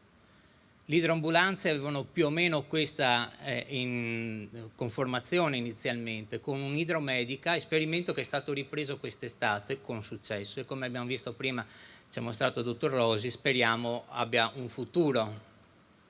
I primi interventi su Venezia erano a piedi, qui vediamo un intervento in piazza San Marco e questo era l'allestimento di una idroambulanza, vedete, molto bassa, ed è tuttora analogo, simile a quella che è l'allestimento attuale. Dal 2004 al 2009 anche noi abbiamo avuto un elisoccorso nel servizio estivo che da fine maggio ai primi di settembre interveniva per rinforzare l'attività degli altri elisoccorsi lungo i lidi di Venezia. E devo essere sincero, eravamo talmente bravi che tutti i VIP che arrivavano volevano fare i selfie con noi. Poi nel 2010 è partito il progetto Estate Sicura, per cui sono stati rinforzati tutti i mezzi sulle isole e dati anche dei quad, qui vediamo il quad di Chioggia e del Lido, per proteggere appunto nei punti più estremi delle isole stesse la popolazione che si avvicinava alle spiagge. Nel novembre del 2007 con il nuovo ospedale anche la centrale operativa viene trasferita e viene trasferita alla centrale, alla caserma dei Vigili del Fuoco. E questo è il primo passo di collaborazione, siamo l'unica centrale in Italia che collabora con il 115 e la collaborazione è così forte che nel 2019 viene a nascere una centrale operativa unificata, 115-118. Attualmente questa è la conformazione della nostra nuova centrale. Questo è il territorio invece che noi andiamo a controllare da Cavarzere fino a Bibbione, un territorio che è particolarmente esteso, con un numero di ambulanze che sul Mestre è quello che vediamo in alto, mentre su Venezia le idroambulanze sono quelle che appunto intervengono sul territorio del centro storico.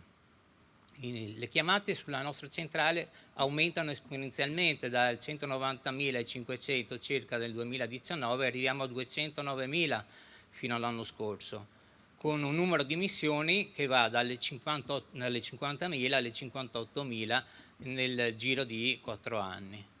Circa 10.000 missioni al mese, 300 missioni al giorno nel periodo estivo. Questo perché ovviamente il turismo si porta in prossimità delle spiagge, così distribuite nei vari lidi. Dal 2002 la centrale di Venezia diventa centrale di riferimento per le maxi emergenze per l'NBCR. Ma la nostra attività prevede anche la collaborazione con alcuni enti tipo la Capitaneria di Porto. Qui vediamo ad esempio un'esercitazione fatta sub Sarex con la presenza della Croce Rossa di Venezia, o con i Vigili del Fuoco nel 2008 l'esercitazione Asclepio. E poi simulazioni di interventi anche sia sul porto di Venezia sia sull'aeroporto Marco Polo. Abbiamo la rete DAE, la centrale operativa di Venezia controlla la presenza di defibrillatori nel territorio, assegnando nel periodo estivo 3 defibrillatori nei punti più estremi del lido di Venezia. Ed è chiamata anche a fare dei corsi per vigili urbani o per le scuole, dove iniziamo a fare un po' di propaganda, come diceva la Marilù. Abbiamo iniziato a Venezia, anche se non è ancora ben regolamentato, insomma, come attività. A Venezia le difficoltà sono relative anche agli interventi. Ad aiutare gli interventi c'era una sedia austriaca che per decenni ci ha sostenuto, fino al 2016, dove per fortuna è arrivata una nuova sedia chiamata appunto Venezia e costituita per il 118 di Venezia per aiutare appunto negli interventi. A Venezia si cammina molto, non c'è il problema appunto che non ci si arriva con le macchine, quindi bisogna portare i pazienti con la massima sicurezza e in maniera più tranquilla possibile. Ma a Venezia le difficoltà stanno anche nel maltempo, alte e basse maree, laguna ghiacciata, nebbia, soprattutto acqua alta. Questo, ad esempio, sono alcuni dei nostri interventi fatti appunto nell'acqua alta. Con acqua alta. Nel 2019 l'acqua alta è diventata acqua granda, per cui siamo stati premiati dal sindaco di Venezia per il lavoro svolto in quell'occasione. Ma il Suone di Venezia è presente anche con un maxi battello, grazie alla CTV che è l'ente di navigazione, è presente agli eventi principali, dal Redentore al Carnevale, alla Regata Storica e alla Biennale. È presente anche con attività di GOS all'interno dello stadio di Alcalcio Venezia, e siamo sempre presenti al Salone Nautico. Nel 2021 c'è stato un evento particolare, e c'è stato cioè il G20 all'Arsenale di Venezia. L'organizzazione sanitaria è stata particolarmente importante e ha visto anche l'inaugurazione della nuova sede del centro storico, da cui appunto è stato controllato l'intero G20. Ricordo anche il periodo di Covid. Essendo Venezia una città sotto la lente di ingrandimento di tutto il mondo, i fotoreporter nel New York Times sono venuti nelle nostre idroambulanze appunto per fare una serie di immagini che poi ci hanno donato. E con molto orgoglio dico anche che siamo stati i primi ad essere vaccinati nei confronti del coronavirus. Grazie. Grazie dottor Andrea Paternos della centrale operativa del Suone 118, dell'Ustria Serenissima. La spilletta gliel'ho recuperata, eccola lì sul tavolo. Eccolo qui. Adesso sentiamo il dottor Andrea Paoli, direttore delle Suome del 118 dell'US 5 Polesana, benvenuto. Poi abbiamo visto, no? L'idroambulanza, il soccorso, il quad, quante dotazioni, quante strumentazioni nuove, e soprattutto posso dire, guardando queste immagini, prima avevate delle divise che ricordavano i carcerati americani, quelle lì arancioni, insomma molto meglio, ecco. Prego dottore. Grazie. Buongiorno a tutti, innanzitutto saluto le autorità presenti e tutti quanti i colleghi, porto i saluti del direttore generale dell'azienda UL5 Polesana, la dottoressa Patrizia Simeonato, e sono molto emozionato e molto contento di essere qui. Io dirigo il 118 di Rovigo da 2 mesi, quindi sto imparando a dirigere la centrale del 118 di Rovigo da 2 mesi e fino al 31 di gennaio io ho lavorato per 15 anni per l'azienda ospedaliera di Padova e con il direttore Andrea Spagna, quindi come dire sono tornato a casa oggi. Quando nasce il 118 di Rovigo? Allora, il 118 di Rovigo nasce il 1° di febbraio del 1994, grazie alla dottoressa Palù e al dottor Suma Campagna, che è qui presente, che saluto e ringrazio, e un passaggio poi l'ha fatto anche il dottor Politi, come avete sentito prima, che è stato anche lui direttore del 118 di Rovigo. E voglio anche ricordare i coordinatori infermieristici, che sono stati la signora Rizzato, la signora Rossin, il signor Fasolo e l'attuale coordinatore infermieristico, che ringrazio qui presente, la dottoressa Maristella Muraro. Per riuscire a capire quando era nato il 118 di Rovigo sono riuscito a trovare, e ringrazio Goldino Robertino, che mi ha dato il documento in cui lui veniva trasferito temporaneamente al 118 di Rovigo, che sarebbe partito il 1° febbraio del 1994. È stato talmente temporaneo che è 28 anni che lavora per la centrale del 118 e andrà in pensione tra 2 anni. E non perché sia stato ammanettato, ma perché, come mi ha detto, la passione per questo tipo di lavoro l'ha fatto mantenere in un reparto che di temporaneo non ha avuto più assolutamente nulla.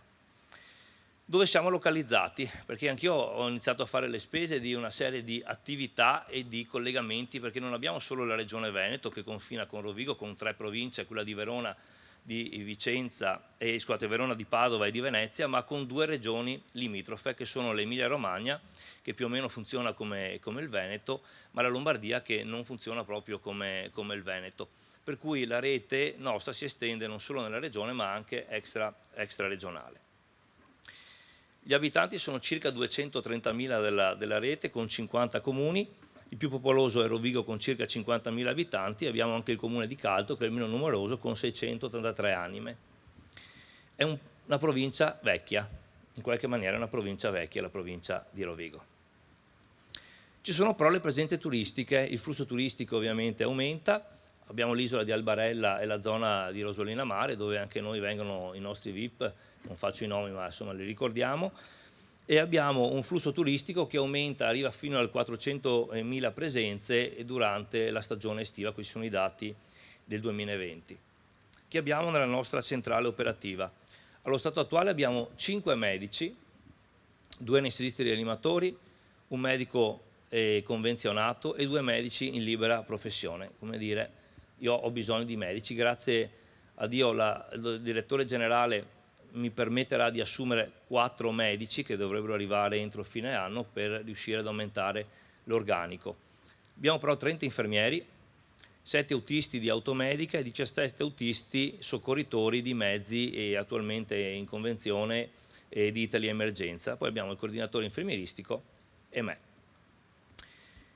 Giusto per farvi capire i turni, la turnazione che ha il nostro personale, ci sono 5 infermieri per turno, di cui 3 che rispondono al telefono per 6 ore, che poi si alternano con i colleghi e 2 che escono in ambulanza e si alternano, quindi questi 5 fanno sia la risposta telefonica per 6 ore sia gli uscitori per 6 ore. Dopodiché abbiamo 2 soccorritori per il territorio, autisti 2 per turno, un autista di automedica e un medico uscitore H24.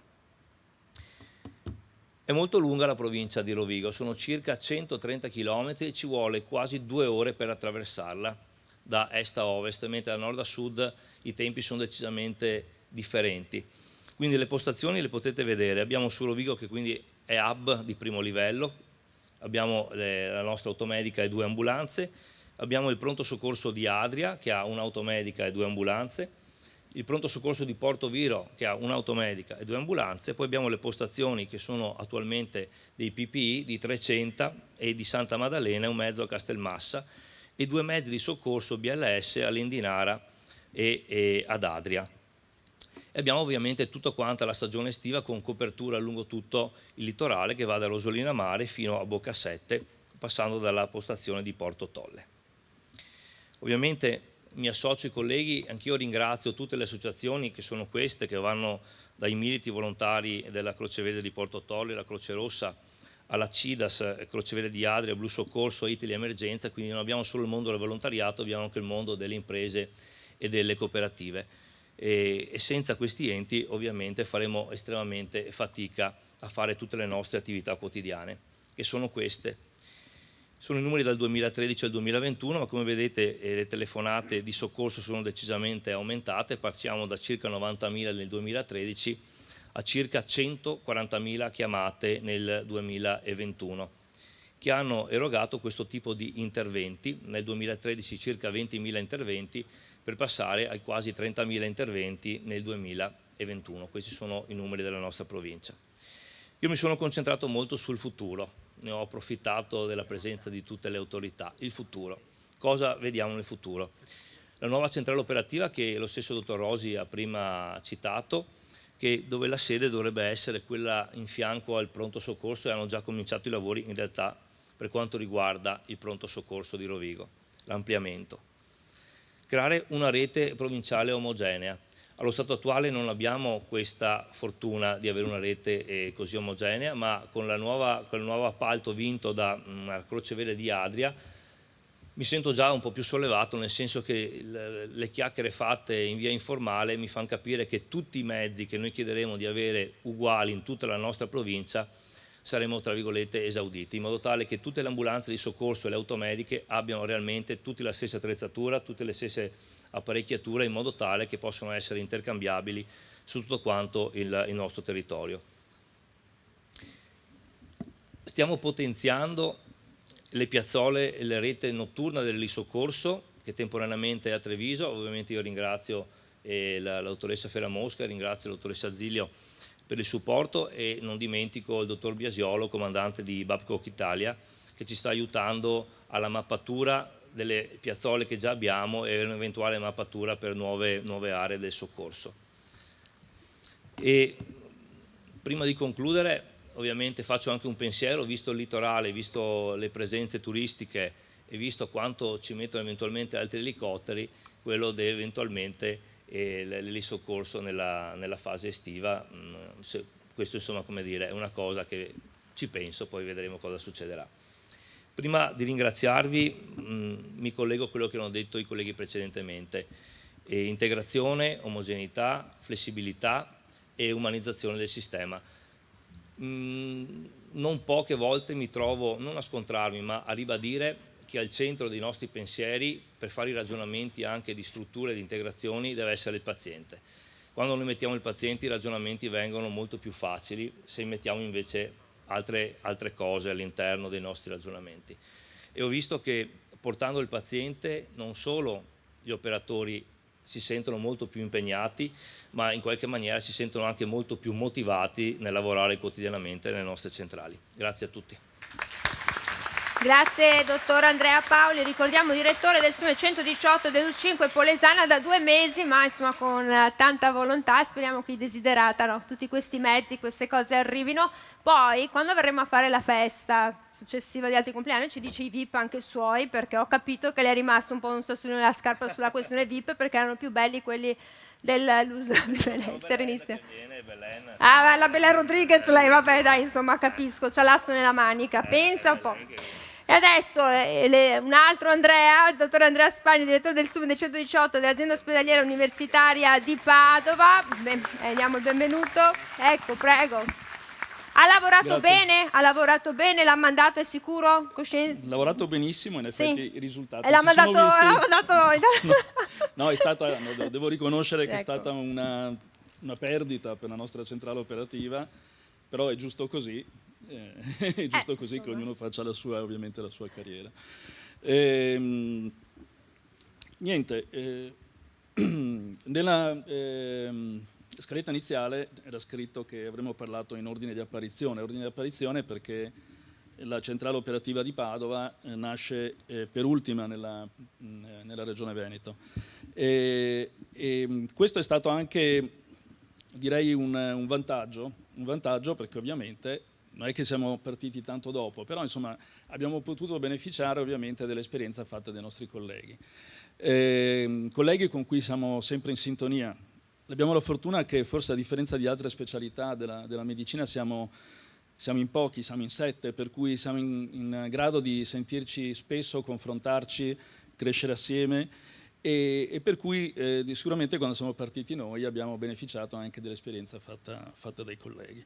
La centrale operativa nostra è stata attivata nell'ottobre del 96, all'epoca era collocata presso l'ospedale Sant'Antonio, che all'epoca faceva parte della ex ULSS 21, che poi è diventata ULSS 16 e adesso ULSS 6, cambiando la geografia ovviamente. E poi però per problemi di spazio, perché l'ospedale Sant'Antonio all'epoca è stato oggetto di una grossa opera di ristrutturazione, abbiamo dovuto spostarci. Ci siamo spostati pertanto nell'area ospedaliera di Via Giustiniani, per cui nel luglio 2001 ci siamo trasferiti là appunto per lasciare spazio ai lavori che dovevano essere fatti presso l'ospedale Sant'Antonio.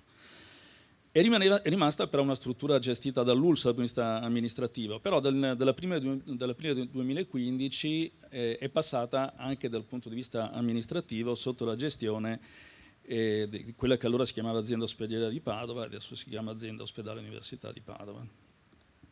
Ma cosa c'era prima? C'era quello un po' che abbiamo sentito anche nelle altre presentazioni. Il cittadino aveva diversi numeri di telefono da chiamare.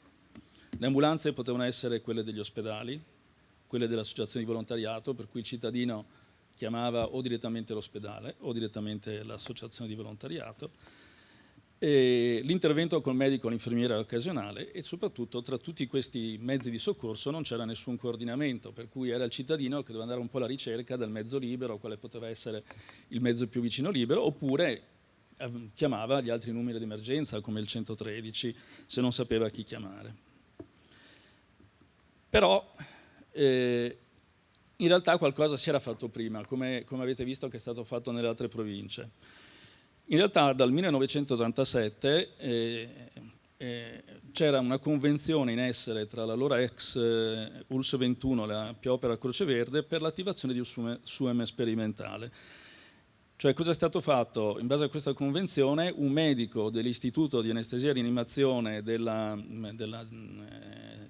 dell'ospedale di Padova operava a bordo di un mezzo della Piopera Croce Verde, stazionava proprio in Croce Verde. Infatti è stato anche un momento in cui per noi medici anestesisti di conoscere in questo mondo del volontariato, l'abbiamo conosciuto da dentro, noi facevamo i turni con loro e per cui interagivamo con loro, abbiamo cominciato a respirare lo spirito del volontariato. Istituto di Anestesia e Rianimazione che all'epoca era diretta dal professor Giampiero Giron, che è stato un po' a Padova il fondatore del 118 e che mi ha appunto voluto come collaboratore nel far nascere questo servizio e far decollare appunto ai sensi del DPR 27 marzo 92 che oggi stiamo ricordando, far decollare anche a Padova il servizio 118 per tutta la provincia. Infatti il nostro servizio 118 nasce con una grossa impronta da parte dell'anestesia e rianimazione perché nasce come una costola appunto dell'anestesia e rianimazione padovana. Adesso come siamo strutturati? La centrale operativa appunto ha un organico come quello di molti altri reparti ospedalieri, oltre al direttore ci sono 7 medici di ruolo, poi vengono a collaborare con noi a rotazione con turni occasionali medici dell'anestesia e rianimazione e del pronto soccorso. Lo staff infermieristico è costituito da una trentina di infermieri, appunto coordinati da un coordinatore infermieristico. Tutto questo personale ruota tra le 3 principali funzioni che svolge la centrale operativa, che sono proprio la gestione della centrale operativa, gli interventi di soccorso a bordo delle automediche, ce ne sono 2 sempre operative H24 sotto la sede della centrale operativa, e poi in elisoccorso. Lo facciamo ruotare perché siamo fermamente convinti che possa gestire un sistema chi lo vive da dentro, per cui chi opera sul campo, chi fa gli interventi di soccorso sia con l'automedica che con l'elisoccorso può gestire al meglio appunto tutte le attività di soccorso. Anche noi abbiamo un sacco di enti coinvolti. Una piccola parentesi, mi stavo dimenticando, ovviamente Speravo oggi, 27 marzo, di portarvi anche qualche immagine della nuova centrale operativa finita, che effettivamente è quasi finita. Anche qui c'è stata un'opera di ristrutturazione che è iniziata qualche mese fa, e grazie a un finanziamento cospicuo di circa 1,5 milioni di euro della Regione Veneto, che ringraziamo per averci supportato in questo senso, e a breve, a metà aprile, ci sarà lo shift delle linee telefoniche dalla vecchia centrale alla nuova centrale, che sarà molto più ampia di questa. Ne abbiamo sentito l'esigenza proprio nel corso dell'emergenza Covid, dove come prima cosa, i primi giorni, lo ricordo sempre, abbiamo triplicato le chiamate di soccorso. Quando si è sparsa la notizia dei primi decessi, dei primi casi critici, siamo passati dalle 500 telefonate al giorno che di solito ricevevamo alle 1700 circa.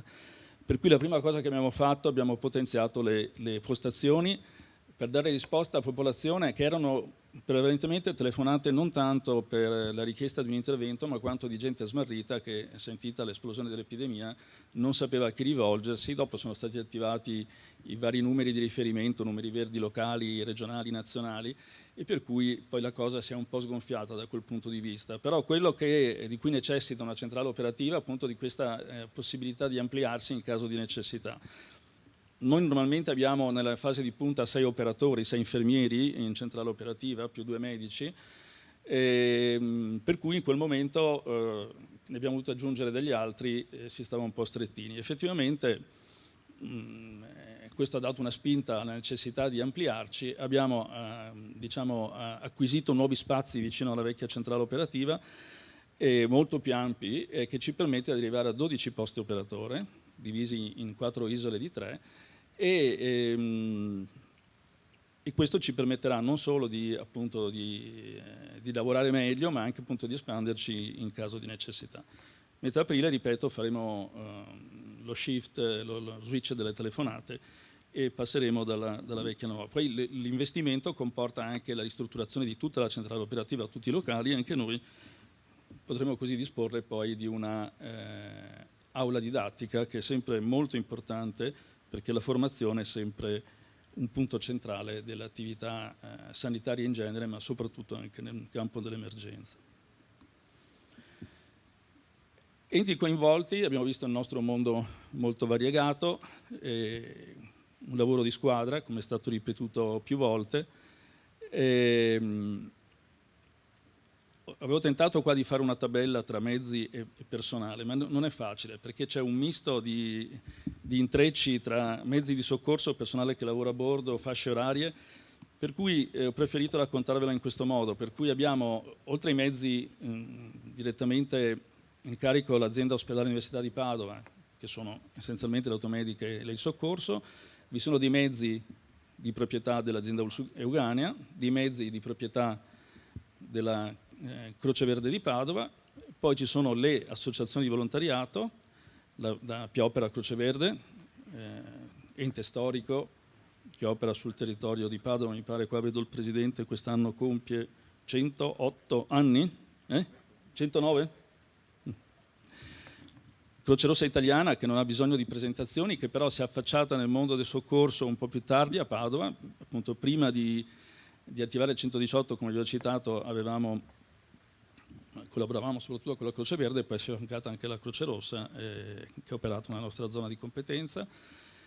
Croce Rossa con i suoi comitati, Comitato di Padova, di Selvazzano, di Vigo d'Arzere, di Maserà, poi una piccola associazione di volontariato dell'Alta Padovana, la SS Alta Padovana, e poi gli altri enti che collaborano in base a ad appalti in essere con l'ULS6, che sono l'Antoniana Emergenza, la CIDAS e la CSSA. Tutto questo si mescola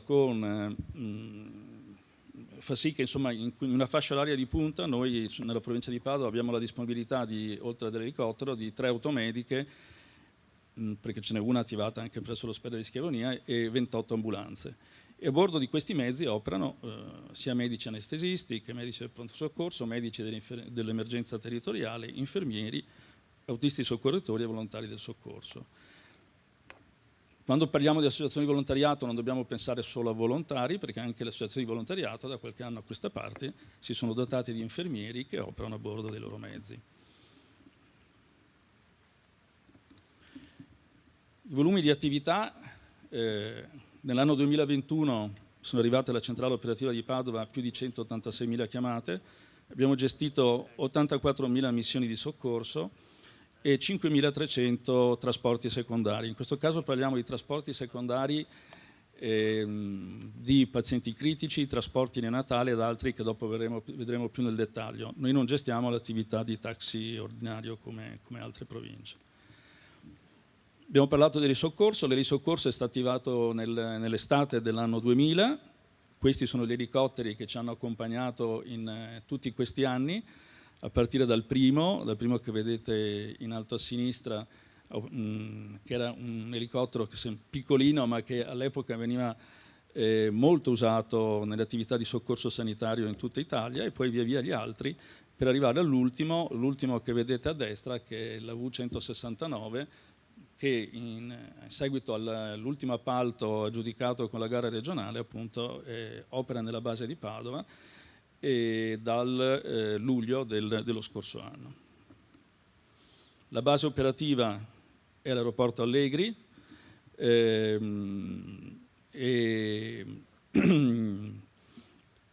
da lì è sempre presente un equipaggio composto da un pilota, un tecnico, un medico della nostra centrale operativa, un nostro infermiere, e la destinazione dopo può essere uno di qualsiasi ospedali della Regione Veneto.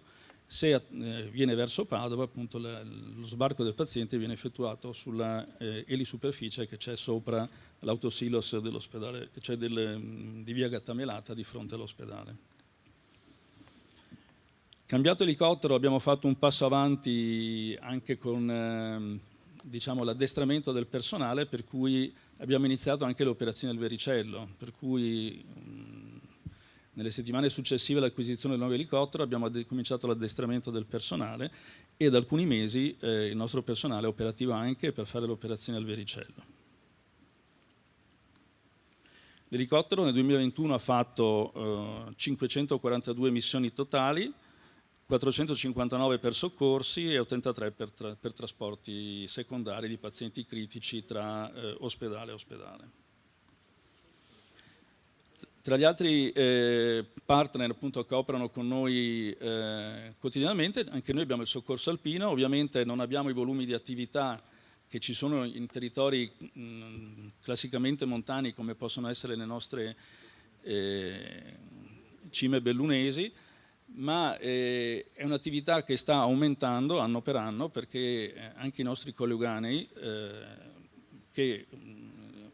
nei quali i sentieri sono curati sempre di più sia per l'attività di trekking sia per l'attività di mountain bike, vedono sempre più popolazione che li frequenta appunto per attività del tempo libero, e questo però si affianca al problema che possono accadere degli incidenti, e qualche volta anche seri.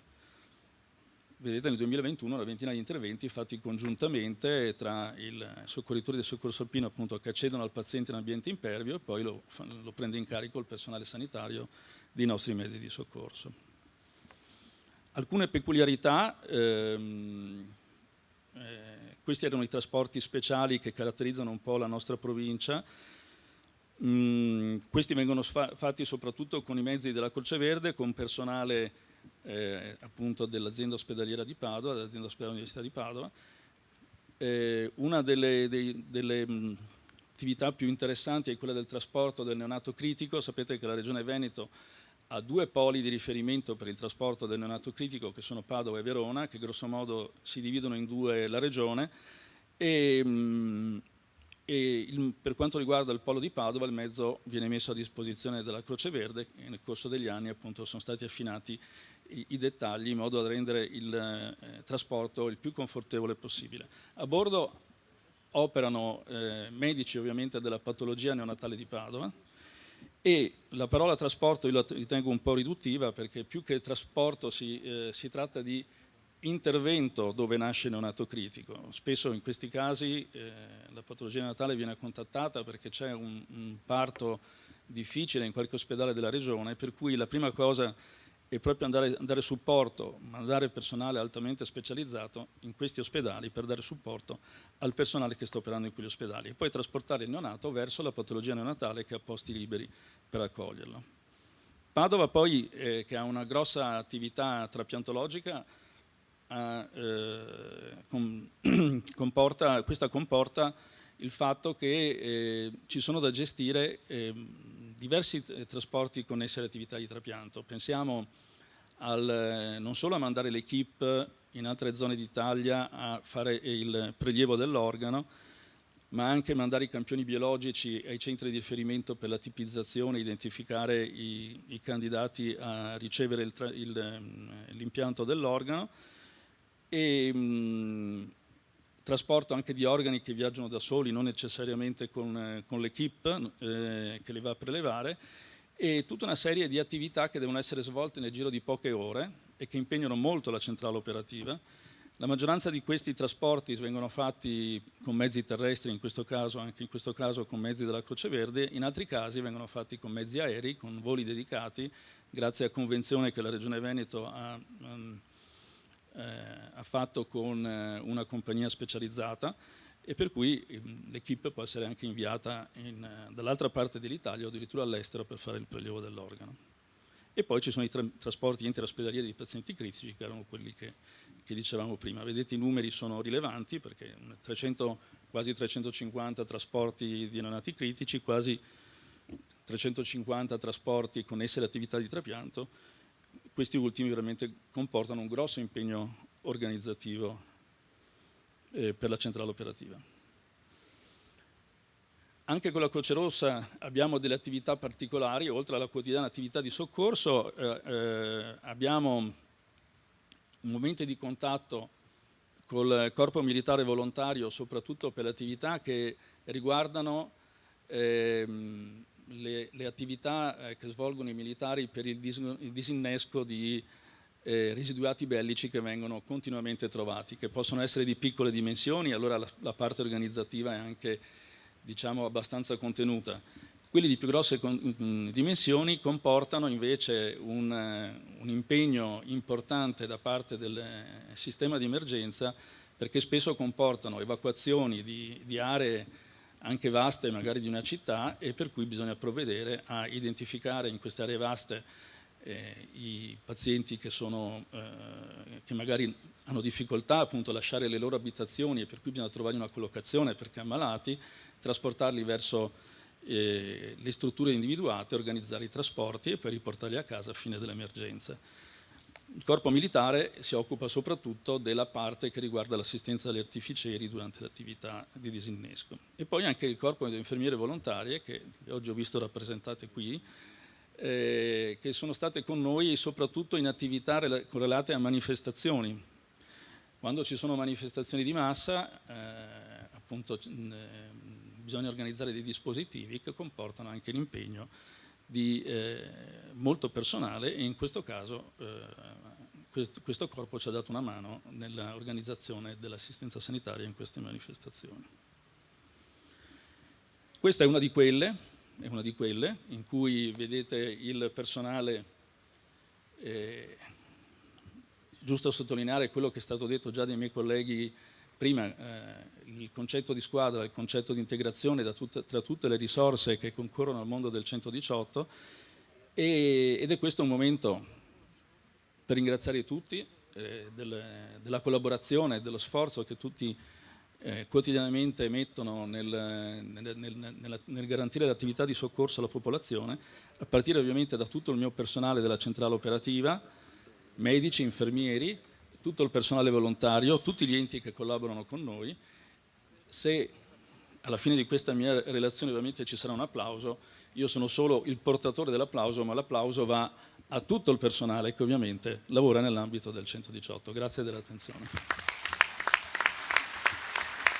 Grazie dottor Andrea Spagna, ma un applauso secondo me dovete farvelo, ve lo ripeto ancora più lungo, perché siete tutti voi artefici di questo compleanno e di questa iniziativa. C'è tanta umanità, tanta voglia di fare, di crescere, e e questa è una cosa davvero bella. Poi stavo pensando a questi VIP, ma i VIP siete voi, no? Le persone davvero importanti, non ce ne frega niente che ci sia Bolen piuttosto che altri, perché siete voi che insomma ci garantite questa certezza con la Regione. Ricordo, abbiamo davvero un fiore all'occhiello che è il SUME, tutte le associazioni, abbiamo visto Croce Rossa, Croce Verde, dovrei citarle tutte, non ce la farei, poi abbiamo i vigili del fuoco, i vigili urbani, ed è bello vedere che c'è una cosa importante che la Regione è riuscita insomma a far crescere, ed è il concetto di squadra, di far rete, ed è bello vedere che le centrali si arricchiscono, no, di vari tasselli, quindi i vigili del fuoco insieme al SUEM, e poi insomma tutto è in divenire, e che dire, io chiamo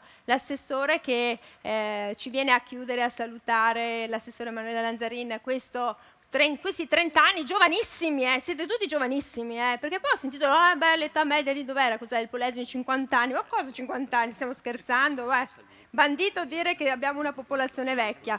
Grazie assessore, ecco a lei. Sì, molto velocemente per chiudere questa giornata, questo compleanno, questo anniversario, saluto anche, non l'ho fatto prima, insomma tutte le autorità che sono presenti qui oggi, quindi le forze dell'ordine, come è stato detto, insomma sono un tassello fondamentale di coordinamento e collaborazione, i vigili del fuoco, il rappresentante del comune di Padova e anche i direttori generali che sono presenti, il dottor Dalbengio, chiamo in casa, e poi il dottor Bramezza e gli altri rappresentanti delle altre aziende sanitarie. Ascoltando le relazioni dei 7 direttori delle nostre centrali operative, ho sentito ripetere alcuni concetti, alcune parole chiavi, come le diceva il dottor Rosi all'inizio, appunto nell'introduzione iniziale. E credo che siano le parole che ci dovranno accompagnare anche da qui al futuro, proprio in un'ottica di continuo rinnovamento, di continuo aggiornamento e di continuo implementamento del nostro sistema. E quindi accanto alle parole competenza, professionalità, flessibilità del sistema e integrazione, forte integrazione, una delle parole che voi sapete che anche il Presidente Zaia cita molto spesso è quella dell'umanizzazione, della centralità della persona, della centralità del paziente, e ce l'avete ricordato perché questo è il nostro servizio di emergenza-urgenza su M118. Con questi 2 giorni, ieri nelle centrali dislocate in tutte le province, oggi con questa apertura qui in Fiera Padova, credo che oltre a un momento di ringraziamento e di festeggiamenti, anche di apertura e conoscenza alla popolazione rispetto a quello che oggi è e rappresenta il 118. E cito un'altra, diciamo così, espressione del nostro Presidente che ha fatto nei comunicati che sono circolati in questi giorni: il nostro gigante buono, sempre a fianco di noi, pronto ad intervenire in qualsiasi momento. Grazie ancora a tutti voi e buona giornata. Grazie Assessore. Allora, tutti quanti loro, grazie Assessore, hanno fatto una richiesta, allora, che salgano sui coordinatori infermieristici e il dottor Rosi, perché merita un applauso. Venite su, non so dove siate, voi lo sapete, venite su, coordinatori infermieristici, il dottor Rosi non lo vedo, però c'è, se ce la fate così insomma vi prendete un applauso, perché oggi davvero ve lo meritate, venite su. Eccoli qui che stanno arrivando. Questa per me è stata la presentazione più interessante, non solo per i dati ma anche la più sicura, quindi ho accettato subito, ho detto sì, bene, eccoli qui, prego, un applauso, stanno arrivando. Allora, finché salgono, io vi ricordo che oggi poi è una giornata molto speciale, perché a partire da adesso e fino alle 18 al padiglione 11 e qui attorno, insomma, cominciate già a vederli, c'è una esposizione di mezzi storici e di mezzi speciali proprio utilizzati. Allora facciamo un bel applauso, grazie, perché la parola che dobbiamo dire è grazie. Grazie. Grazie davvero a tutti. Grazie a tutti voi che siete stati qui, che ci avete ascoltato. Grazie. Bene, ecco qui. Sono tutti bene. Dai, buon compleanno. E cerchiamo di, insomma, come posso dire, di continuare a far crescere questo servizio, perché è un gigante buono e con tanto orgoglio. Grazie a tutti. Buona giornata, buon compleanno.